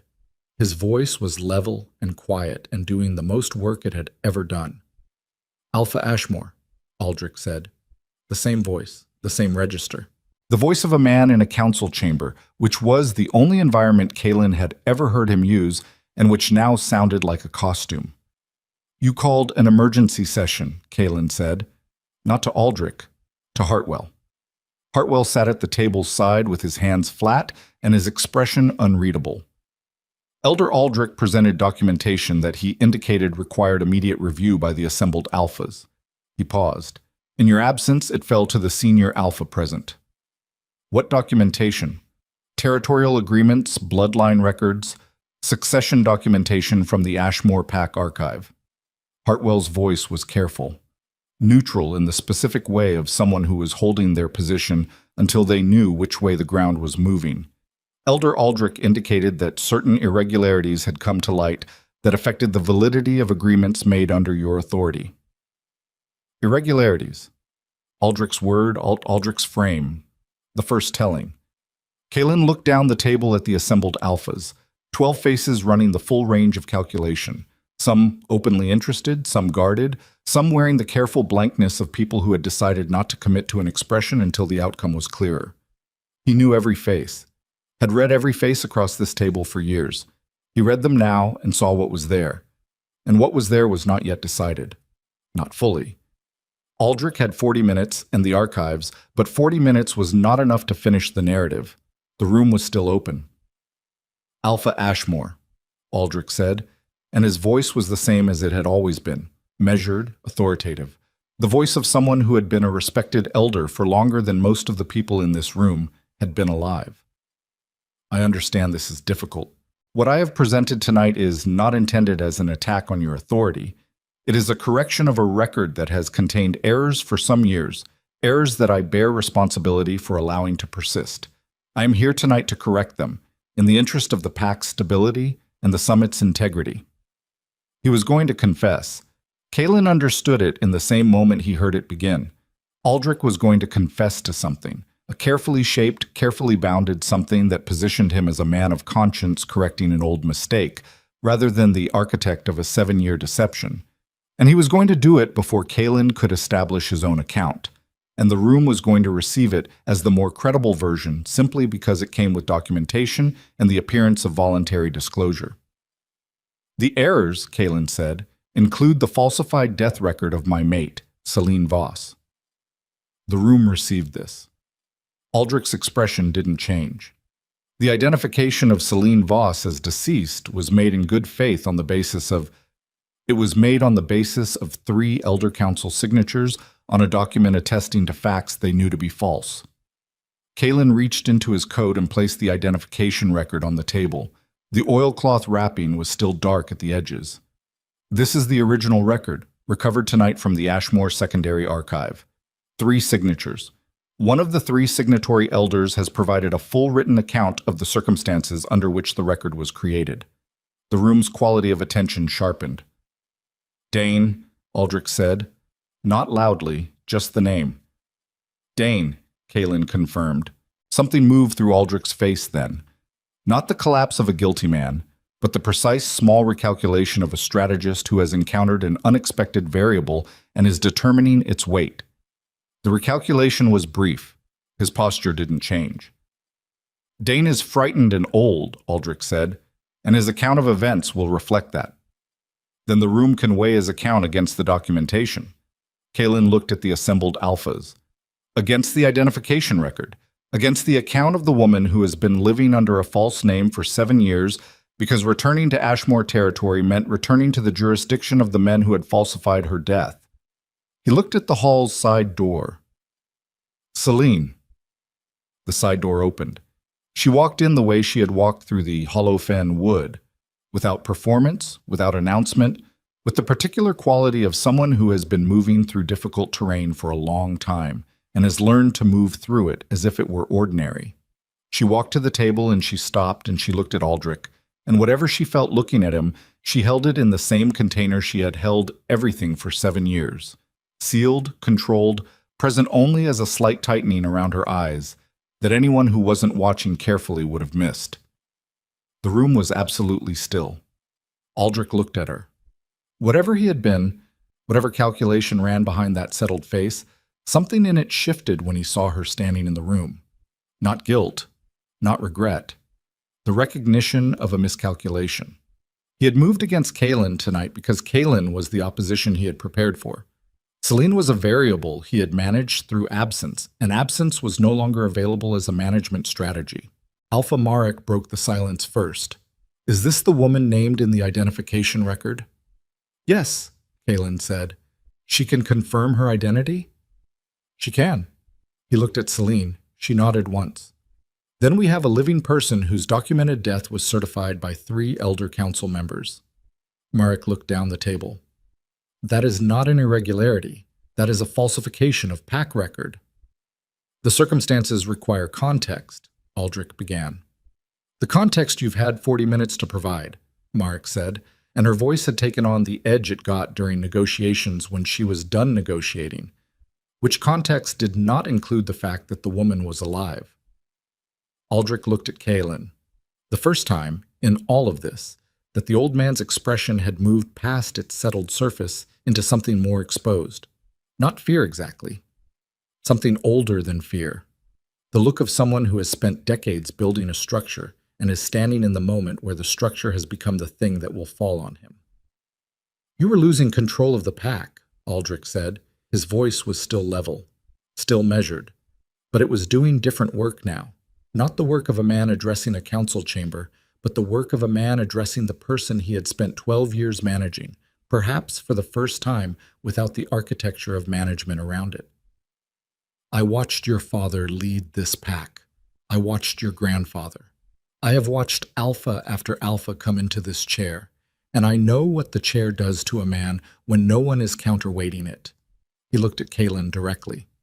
You were 26, and you were becoming the kind of alpha who doesn't stop, who consolidates until there's nothing left to consolidate and then looks for something new to absorb. I have seen that before. I have seen what it costs. So you took my mate, Kalen said. The quiet in his voice had gone past discipline into something structural. You manufactured her death. You hid my child. You ran my pack on a false foundation for 12 years. Because you decided on behalf of everyone whose records you just stole and whose agreements you came here tonight to undermine, that your counterweight was worth all of that.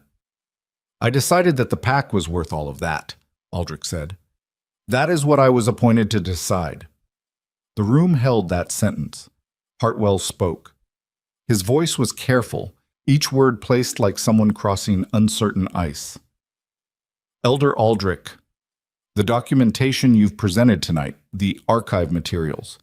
Under what authority were they removed from Ashmore Pact territory? Under the authority of the Elder Council Charter, which grants... The Elder Council Charter grants custodial authority over Pact records, Hartwell said. It does not grant removal authority, particularly not unilateral removal in advance of a summit session. He looked at the document cases on the table. You anticipated that you would need these materials here tonight before your alpha arrived, which means you planned this presentation before the boy walked into this hall this morning. Silence. You didn't react to today, Hartwell said. You executed a plan that was already in place. He looked at Kaelin. How long ago did you know the boy existed? Aldrich said nothing. That's the question, Hartwell said, not to Aldrich now, but to the room. Not whether the records contain irregularities, not whether the identification was made in good faith. How long ago did this elder know that Alpha Ashmore had a living heir who had not been registered, and what decisions were made in that knowledge? Kaelin watched Aldrich's face. The old man was still. The stillness had changed, no longer the settled stillness of a man who had made his peace, but the stillness of someone holding very still over something that had no floor. Hartwell, Kaelin said, you told my lieutenant you had intelligence regarding a bloodline matter that your pack received 7 years ago. Hartwell looked at him steadily. I did. Tell the room what that intelligence contained. A pause. Hartwell's jaw shifted slightly, the internal movement of a man who has arrived at a decision point he knew was coming and had not fully resolved until this moment. Then he straightened in his chair and looked at the assembled alphas. 7 years ago, Hartwell said, an Iron Gate pack tracker identified a woman traveling through our western territories. The woman was identified as Selene Voss, maid of Alpha Ashmore, officially listed as deceased. He paused. I brought this to my pack's intelligence record, and I did not forward it to Ashmore Pack. Why? Marek said. Because I received separately and within the same month a communication from Elder Aldrich of the Ashmore Council indicating that the matter of Selene Voss's status was a closed internal pack matter, and that any intelligence regarding her movements should be routed through the Elder Council rather than directly to Alpha Ashmore. Hartwell held the room's attention with the flat precision of someone delivering a prepared statement. At the time, I assessed this as a succession matter, an internal dispute being managed at the council level, which is within Elder authority. I chose to hold my intelligence rather than insert Iron Gate into an Ashmore internal matter. You chose to hold leverage, Marek said. Yes, Hartwell said. That too. The room absorbed the full weight of this, the specific architecture of how a lie maintained itself, not through a single conspiracy, but through the accumulated decisions of many people who knew partial truths and chose, for their own reasons, not to complete them. Aldrich's plan had not required everyone to be a co-conspirator. It had only required everyone to make the choice that served their immediate interests, and the lie had sustained itself on the ordinary machinery of self-interest. Aldrich had understood that, had built for it. Kaelin looked at the old man and felt the specific cold clarity of a person who has stopped being surprised and started calculating. The archive materials on this table, Kaelin said. Every document is a pack record that was removed from Ashmore territory under false authority. They will be inventoried, sealed under Summit neutral custody, and returned.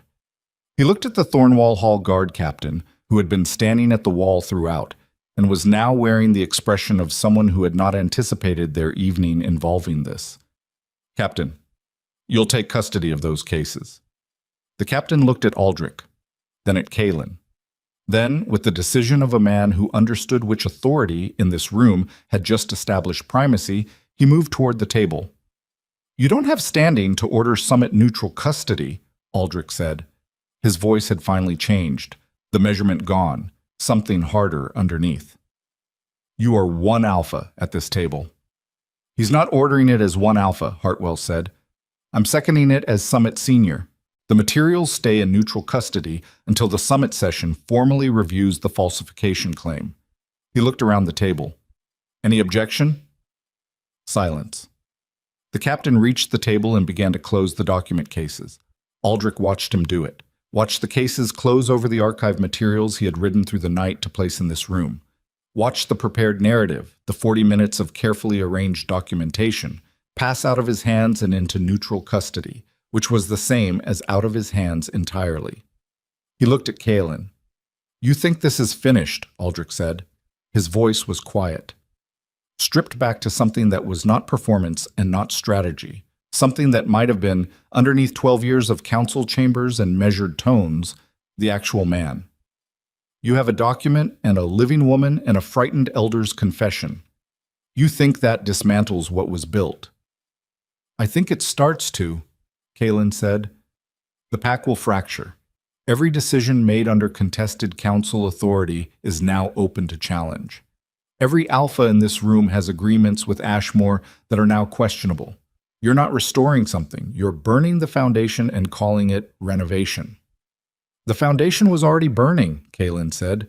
"You built it that way." Something moved through Aldrich's face, the complicated movement of a man who has spent his life believing in the righteousness of his own architecture and is standing in the first moment where the belief has become structurally unsound. Not regret, not quite. Something more like the recognition that the story he had told himself about protecting the pack, about counterweighting an alpha who was becoming too much, had been true enough to sustain him for 12 years and was true enough no longer. "Kaelin," Aldrich said. Just the name, without the title, for the first time. Kaelin looked at him. "I taught you to read a room," Aldrich said. "Before anyone else. I taught you to watch the hands, not the face, to find the gap between what a man says and what he wants." He held Kaelin's gaze with something that was not an apology and was not a plea, but was the specific expression of someone acknowledging a debt that can no longer be paid. "I taught you everything I knew. I just didn't account for you learning it well enough to use it on me." The room was very still. Kaelin held the old man's gaze for 3 seconds. 2 seconds longer than necessary. 1 second longer than silence could hold without becoming a statement. Then he looked at the guard captain. "Take him." The captain moved. 2 neutral guards moved with him. Aldrich did not resist. He had the stillness of a man who had known this was the end of the thing since the moment the side door opened and Celine walked through it, and had decided that whatever came next would be faced with the same bearing he had maintained for 71 years, because the bearing was the only thing left that was still entirely his. They moved him toward the hall's side corridor. He walked past Celine. He stopped. She looked at him. He looked at her.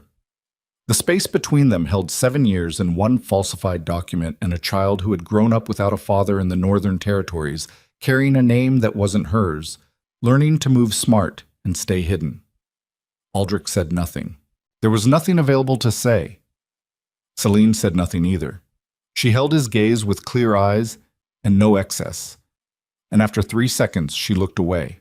Not in concession, not in anger, but the specific look away of someone who has concluded an accounting and found the numbers exactly as expected and has no further use for the face that generated them. Aldrich moved on. The guards took him out. The hall breathed. Kaelin stood at the head of the table and looked at the assembled alphas and felt the full weight of the room. 12 territorial powers recalibrating in real time, each of them running the same calculation about what the next hours and days required of them. The archive materials were in neutral custody. The falsification claim was on the record. Celine was in the room. Dane's confession was in writing back at Ashmore. The ground had shifted. It had not finished shifting. Hartwell spoke. The summit session will need to formally record the falsification claim and determine a process for reviewing affected agreements. He looked at Kaelin. That process will take time, and it will require your full cooperation with every alpha in this room who has standing agreements with Ashmore Pack. I know, Kaelin said. Some of those agreements will need renegotiation. Some alphas in this room may decide the instability of a pack in the middle of a council restructuring affects their territorial calculations. I know that too. It will not be simple, Hartwell said. No, Kaelin said. It won't. He looked at the room. But every agreement that needs renegotiating will be renegotiated on the basis of what is actually true. Every territorial boundary will be confirmed or revised against actual facts. Every record will be what it says it is. He held the room's collective attention with the full weight of his presence, not with dominance, not with threat, but with the specific authority of a man who has paid the full cost of understanding what he is standing in. That is not instability. That is the only kind of stability that doesn't eventually collapse and take everyone standing on it down with it. Marek looked at him. Something in her expression that wasn't quite agreement, but was its immediate neighbor. You're asking us to trust a process that just demonstrated it can be corrupted. I'm asking you to participate in a process that is now being corrected, Kaylin said. Those are different things. Silence again. The torches burned. Outside, through the high windows, the night had gone fully dark, and the rain was coming back. Then Marek set both hands flat on the table, a deliberate, readable gesture, the gesture of someone establishing a position they intend to hold. The Stonefen Pack will remain at this summit until the formal review process is established, she said, and will participate in the renegotiation of any affected agreements. A pause. Hartwell placed his hands flat on the table, then the Coldwater twins, simultaneously, in the first synchronized action anyone at this table had witnessed from them in 6 years. One by one, around the table, hands went flat. Not unanimous. 2 alphas toward the far end held back, watching, calculating. But enough. More than enough to establish that the room was willing to hold. Kaylin breathed. He breathed through the reality of what was still ahead. The pack restructuring, the council reconstitution, the renegotiations, the long process of building something on a foundation that had been swept clean. The months of it.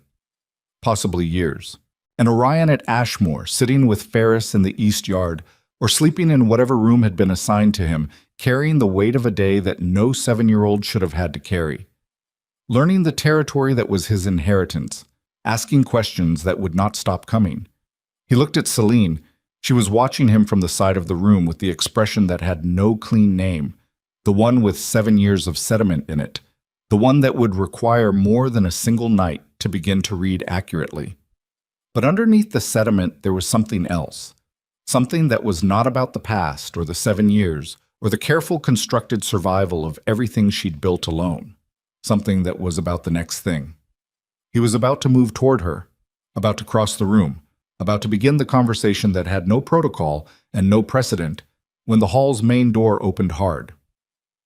Ferris, breathing like someone who had run the full distance from the courtyard without stopping.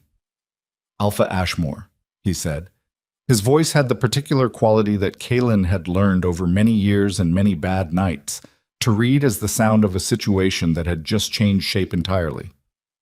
What? Kaylin said. The boy, Ferris said. He's gone. The word landed. What do you mean, gone? Kaylin said, and his voice was quiet in a register it had never quite occupied before. I left him in the East Room. He was sleeping. I checked on him an hour ago. He was there. Ferris's breathing was ragged. The window. It's open. He's not in the settlement. I've had 6 people checking the perimeter and he's not. The archive cases, Celine said, and her voice had gone very still and very precise in the way it got when she was operating on information faster than she could explain it. When the captain took custody. Aldrich. When the guards were moving him out the side corridor, Kaylin was already moving. He was already through the table and across the room and at the side corridor door before Ferris finished the sentence, before Celine had completed the thought that was completing itself in both their minds simultaneously. The corridor was empty. The guard who should have been stationed at the passage end was down, not dead, breathing, but down. The specific quality of someone who had been hit from behind with enough force and precision to take them out of the equation without noise. The side exit at the corridor's end was open, cold air coming through it, night beyond it, and from somewhere outside in the dark between the hall and the tree line, a single sound that stopped Kaylin's blood in a way that no amount of 12 years' fortification had prepared him for. A child's voice. Orion's voice. Not calling for help, his son did not call for help, had apparently decided at some point in his 7 years that calling for help was not an available strategy, had decided it so thoroughly that even now in whatever was happening in the dark outside that door, the sound that came back through the open exit was not a cry, but a sentence, spoken in the flat, certain voice of a child who had walked into the most dangerous room in the Northern Territories and looked the Alpha King in the eye without flinching. 3 words. I found him. Kaylin went through the side exit at a dead run. The night outside was cold and fully dark between the torches, the rain coming down in the thin, persistent way that soaked through everything without drama. And he crossed the 10 yards of open ground between the hall's wall and the tree line with his hand on his blade and his eyes adjusting to the dark, and his chest doing something that had nothing to do with the exertion and everything to do with 3 words spoken in a child's flat, certain voice from somewhere in the black between the buildings. He heard Celine behind him. He didn't look back. The tree line was thin here, a corridor of scrub pine between the hall's back wall and the stable yard, the kind of space that existed because no one had decided what to build there yet. Dark enough to be useful if you needed to move someone without being seen from the courtyard. Dark enough that a 7-year-old boy who had grown up learning to listen and move smart could follow a guard's movements and slip through a window and arrive somewhere before anyone knew he was gone. He found them 15 feet into the trees. Aldrich was on his knees.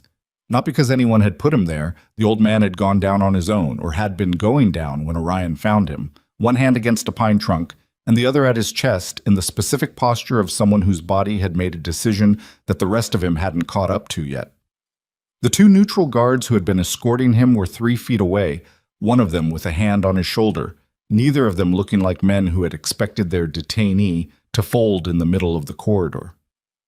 Orion was standing 2 feet in front of Aldrich, not touching him, not threatening him, standing the way he stood in the Thornwall Hall that morning, flat hands, straight back, the full attention of someone who had arrived at a place they had been moving toward all day and intended to be present for every part of it. Kaylin stopped. He stopped because the scene required it, because walking into it at a run would have broken something that was already suspended in a specific balance, and he had learned in the last 12 hours that his son's stillness was not a thing to disrupt carelessly. Aldrich looked up. He looked at Kaylin first, the instinct of someone who had spent his life calibrating toward the primary authority in any room, even a room that was a stand of wet pine in the dark. Then he looked back at Orion. "You followed me," the old man said. His voice was different from what it had been in the hall. The measurement was gone. Not stripped by force, but simply absent, the way a performance becomes absent when the performer has run out of something necessary to sustain it. "Yes," Orion said. "Why?" The boy was quiet for a moment. Rain on the pine needles overhead, the distant sound of the stable yard, Kaylin's own breathing going slower as he held position at the tree line's edge. "Because you were going to leave," Orion said. "And you're the only person left who knows all of it." He held the old man's gaze with those gray-green eyes.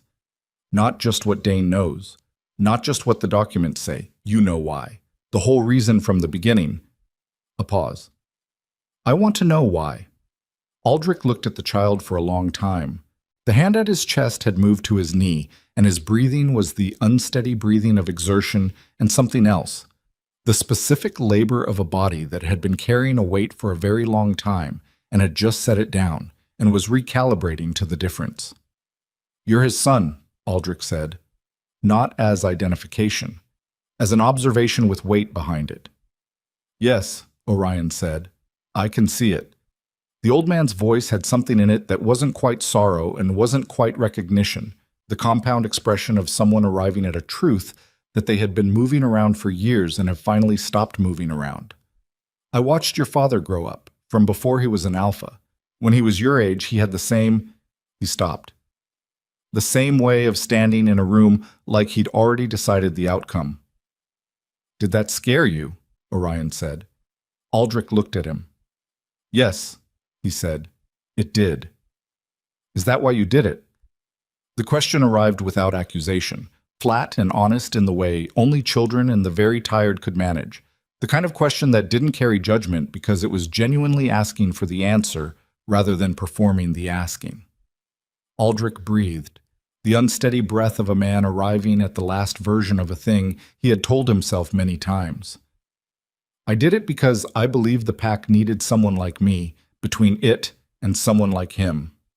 He looked at his hands on his knee. I did it because I had spent 40 years being necessary, and I could feel that ending, and I told myself those two things were the same thing. A pause. For a long time I believed that. But they weren't, Orion said. No, Aldrich said. They weren't. The trees were quiet. Kalen stood at the edge of them and did not move and did not speak because his son was doing something that Kalen did not have the equipment to do in this moment, was asking the question without the 12 years of betrayal attached to it, was receiving the answer without the weight of everything the answer had cost, was getting to the truth of the man more directly than Kalen could, because Orion had not yet learned to protect himself from truth in the ways that adults learned. That was the thing about children who had grown up hard. They arrived at clarity faster than people who had been protected from it. The protection was supposed to be a gift. Sometimes it was just a longer route to the same destination. Kalen thought about the version of himself that had existed 7 years ago, 26 years old and consolidating, building, moving towards something he could feel the shape of but hadn't named yet. Aldrich had watched that and seen a threat, had responded to it the way threatened men responded, not by standing in front of the thing they feared, but by removing the condition that enabled it. He had been so certain of his own necessity, had been so convinced that the pack required his management that he had confused the pack's needs with his own, had run them through the same channel until they were indistinguishable. And he had not been wrong about everything. Kalen had been consolidating, had been building toward an authority that would have reduced elder influence, would have eventually made the council a ceremonial function rather than an operational one. He had been moving toward that the way he moved toward most things, without announcing it, with the settled patience of someone who understood that outcomes were a function of consistent direction over time. Aldrich had read that correctly. He had just answered it with something that could not be answered correctly. Kalen stepped out of the tree line. Aldrich looked up at him. The old man did not try to stand. He held Kalen's gaze from his knees in the wet pine needles with the expression of someone who has arrived at a place past strategy and past performance and is waiting for whatever comes next with the bare patience of exhaustion. "Get up," Kalen said. Not harshly, not gently, the way you said a thing that needed to be done. Aldrich got up. The guard helped him, and he didn't refuse the help, which was its own kind of information. The old man had spent his whole life refusing help, had made himself necessary by being the person others relied on rather than the person who relied. Accepting the guard's hand meant something had changed in the fundamental accounting of himself.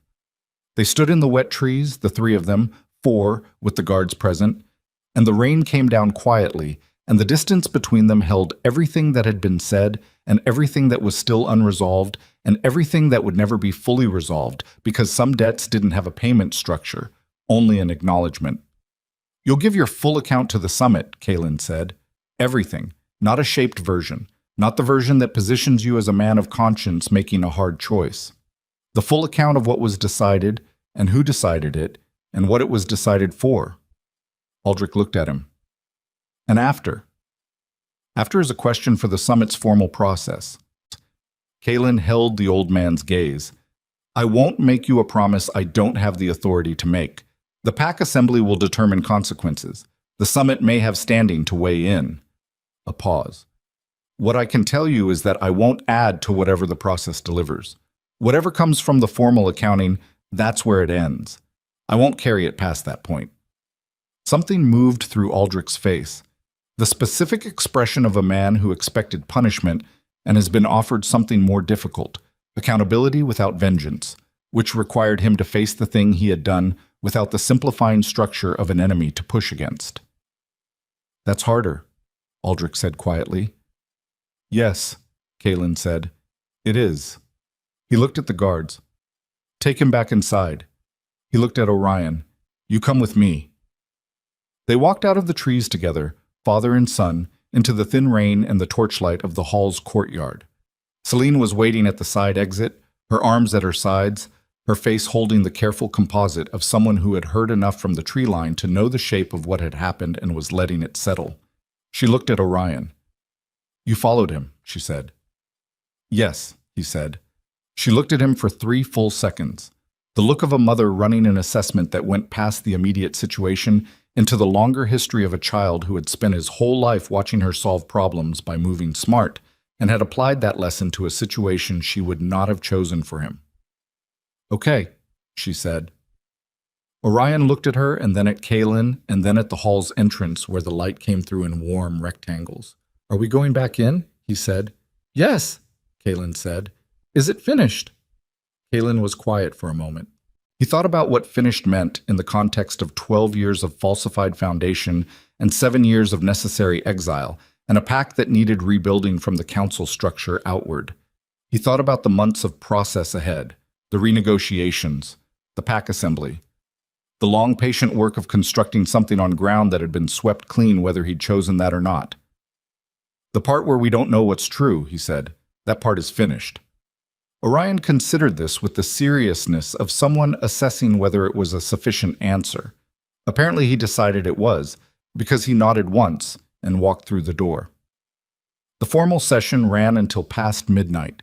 Aldrich gave his account.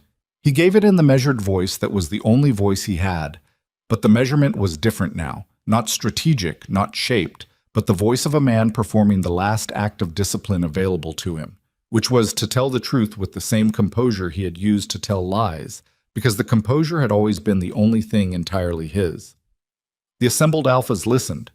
Hartwell's testimony followed, his intelligence records confirmed and entered into the summit's formal account.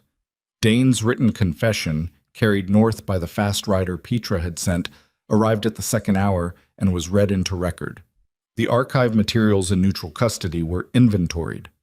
Every document was cataloged, signed over to a 3-alpha review committee appointed by Summit Consensus, Marek, Hartwell, and one of the Coldwater twins who had broken from his brother on the committee question in a fracture that would likely take another 6 years to fully articulate itself.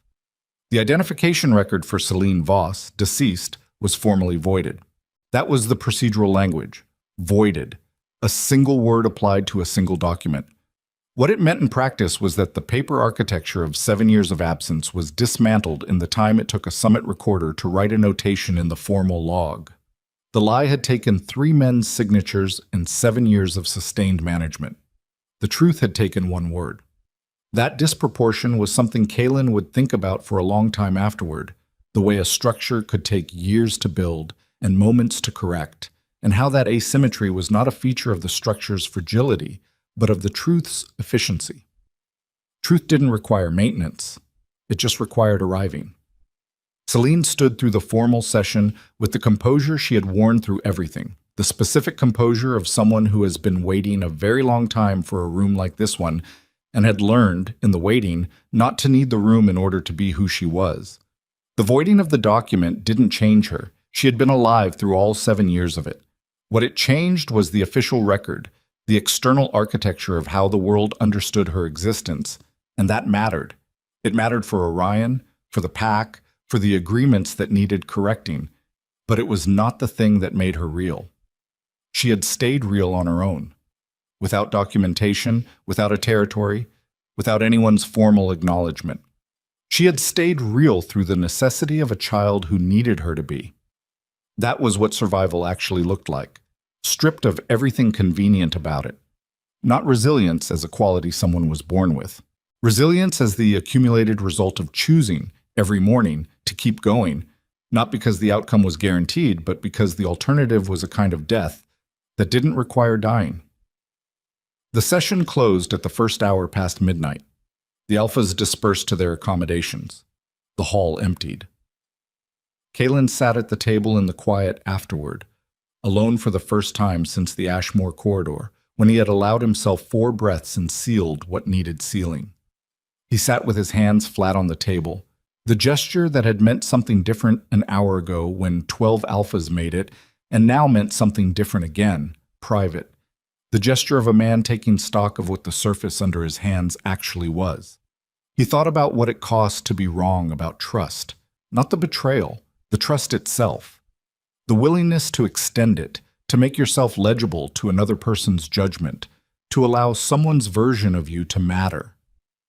He had been formed, in the years since Celine's disappearance, by the absence of that, had built everything on his own perception of himself, had made his assessment the only one that counted because it was the only one he could verify, had become, in the process, very good at his job and very alone in the specific way of people who have confused self-sufficiency with strength. Self-sufficiency was a wall. Strength was something else. Strength was what it took to come back from the wall and try again on different terms. Not the same terms, not the naive terms of before, but the harder terms of someone who knew the cost now and was choosing to pay it anyway. That was not a lesson he had been ready for at 26. He was not certain he had been fully ready for it at 33. He was less certain than ever that readiness was a prerequisite, rather than a story people told themselves about why they were waiting. He heard footsteps. Celine came back into the hall from the side passage. She had put Orion to bed in one of the hall's back rooms. The boy had gone without argument, which was either exhaustion or the considered decision of someone who understood that adults needed the room. Possibly both. She walked to the table and sat down across from where Kaylin was sitting, not at the far end, not beside him, across, the distance of a table between them, which was honest. They sat in the quiet for a moment. "He'll ask more questions tomorrow," she said. "I know. He won't stop asking them. That's not how he's built." "I know that too." Kaylin looked at her. "I'll answer them." "All of them." "All of them." She held his gaze.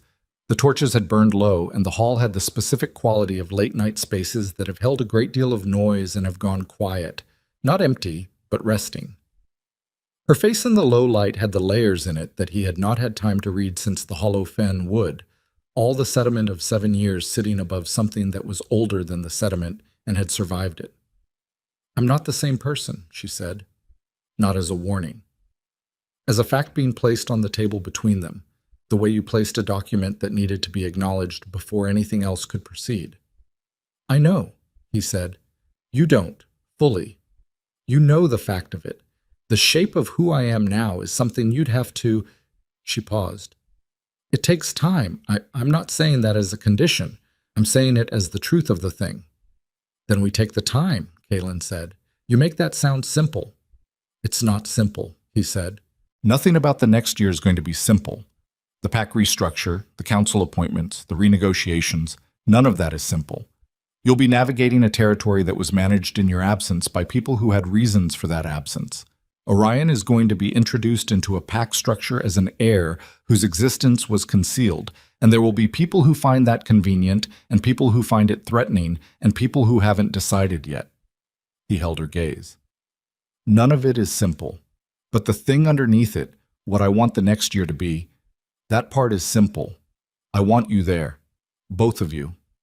Celine was quiet. Outside, the rain had finally stopped. The absence of it was its own sound. The specific silence of a night that had been wet for hours and has gone dry. The quiet of things that have been soaked through and are beginning, slowly, to drain. "Orion told me something tonight," she said. "Before I put him to bed." She paused. "He said he wasn't angry at you." Kaylin waited. "I asked him why. He said—" She stopped. Something moved through her face. "He said because you didn't know. And the people who did know made sure you didn't. And being angry at someone for not knowing a thing that was kept from them was like being angry at the dark for not being light." The hall was very still. "He's 7 years old," Kaylin said. "He's been thinking about it for a long time," Celine said. "Since last winter, when he found the box. He had months of working it out before he decided to walk into that hall." She paused. "He decided to come because he'd already decided not to be angry. He came because he wanted to know you, not to confront you, to know you." Something in the fortified structure of Kaylin's chest developed a fracture that had nothing to do with damage and everything to do with the specific force that only arrives when something you had stopped believing in appears directly in front of you and turns out to be real. He breathed through it. He did not seal it. He let it stay open, which was harder than sealing it, and which was, he was beginning to understand, the only version of carrying something that didn't eventually require the structure to collapse. "What do you need?" he said.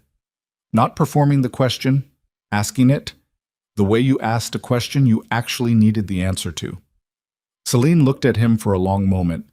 The gray-green of her eyes in the low torchlight was the same color it had been 7 years ago, and a different color entirely, which was how color worked when you were looking at the same thing with a different pair of years behind you.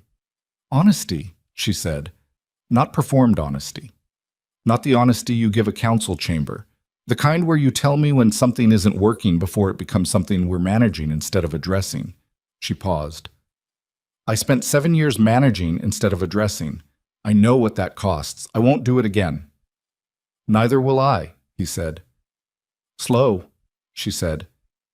Not because the feeling isn't.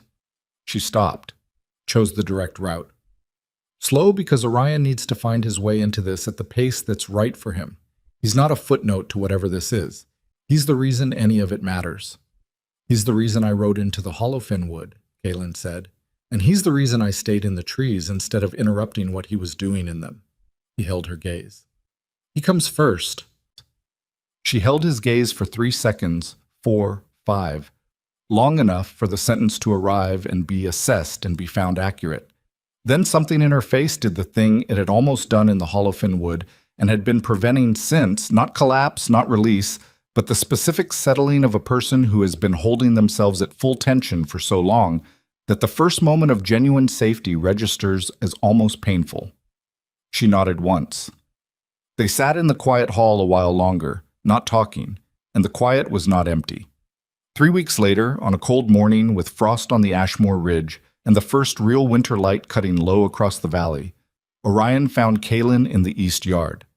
He had been finding him there most mornings, not by design, not arranged, but because Kaelin went to the east yard at first light to think, and Orion had noticed and had begun arriving there too, with the same studied casualness of someone who was doing a thing intentionally but did not want to make it into more than it was yet.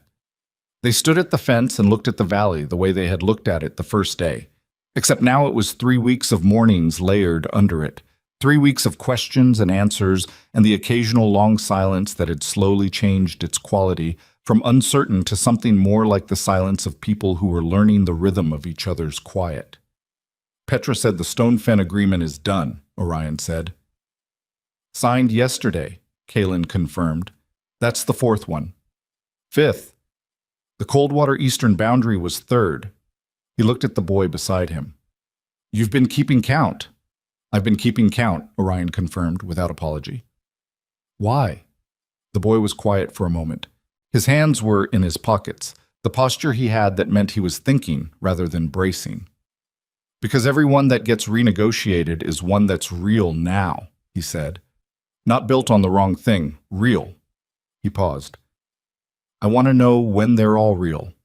Kaelin looked at his son, at the jaw that was his jaw and the eyes that were Celine's, and the way of standing in a yard that was apparently just Orion's own, assembled from both of them and from 7 years of hard learning into something that belonged to nobody else. He thought about what it meant to build something real, not the negotiation of it, not the legal architecture, the actual substance. The thing that made an agreement worth the paper it was written on was not the documentation.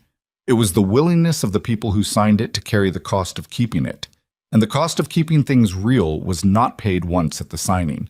It was paid daily, in the small, unglamorous decisions about whether to be honest when honesty was inconvenient, whether to address things directly when managing them sideways was easier, whether to stay in the room when leaving, it would feel better in the short term. That was what the next years required. Not heroism. Heroism was the easy part, the single moment of decision under pressure that people remembered because it was clean and visible and had a shape. What came after heroism was harder and less visible and lasted longer, and it was the part that actually determined whether the thing you had fought for became something that endured or something that repeated.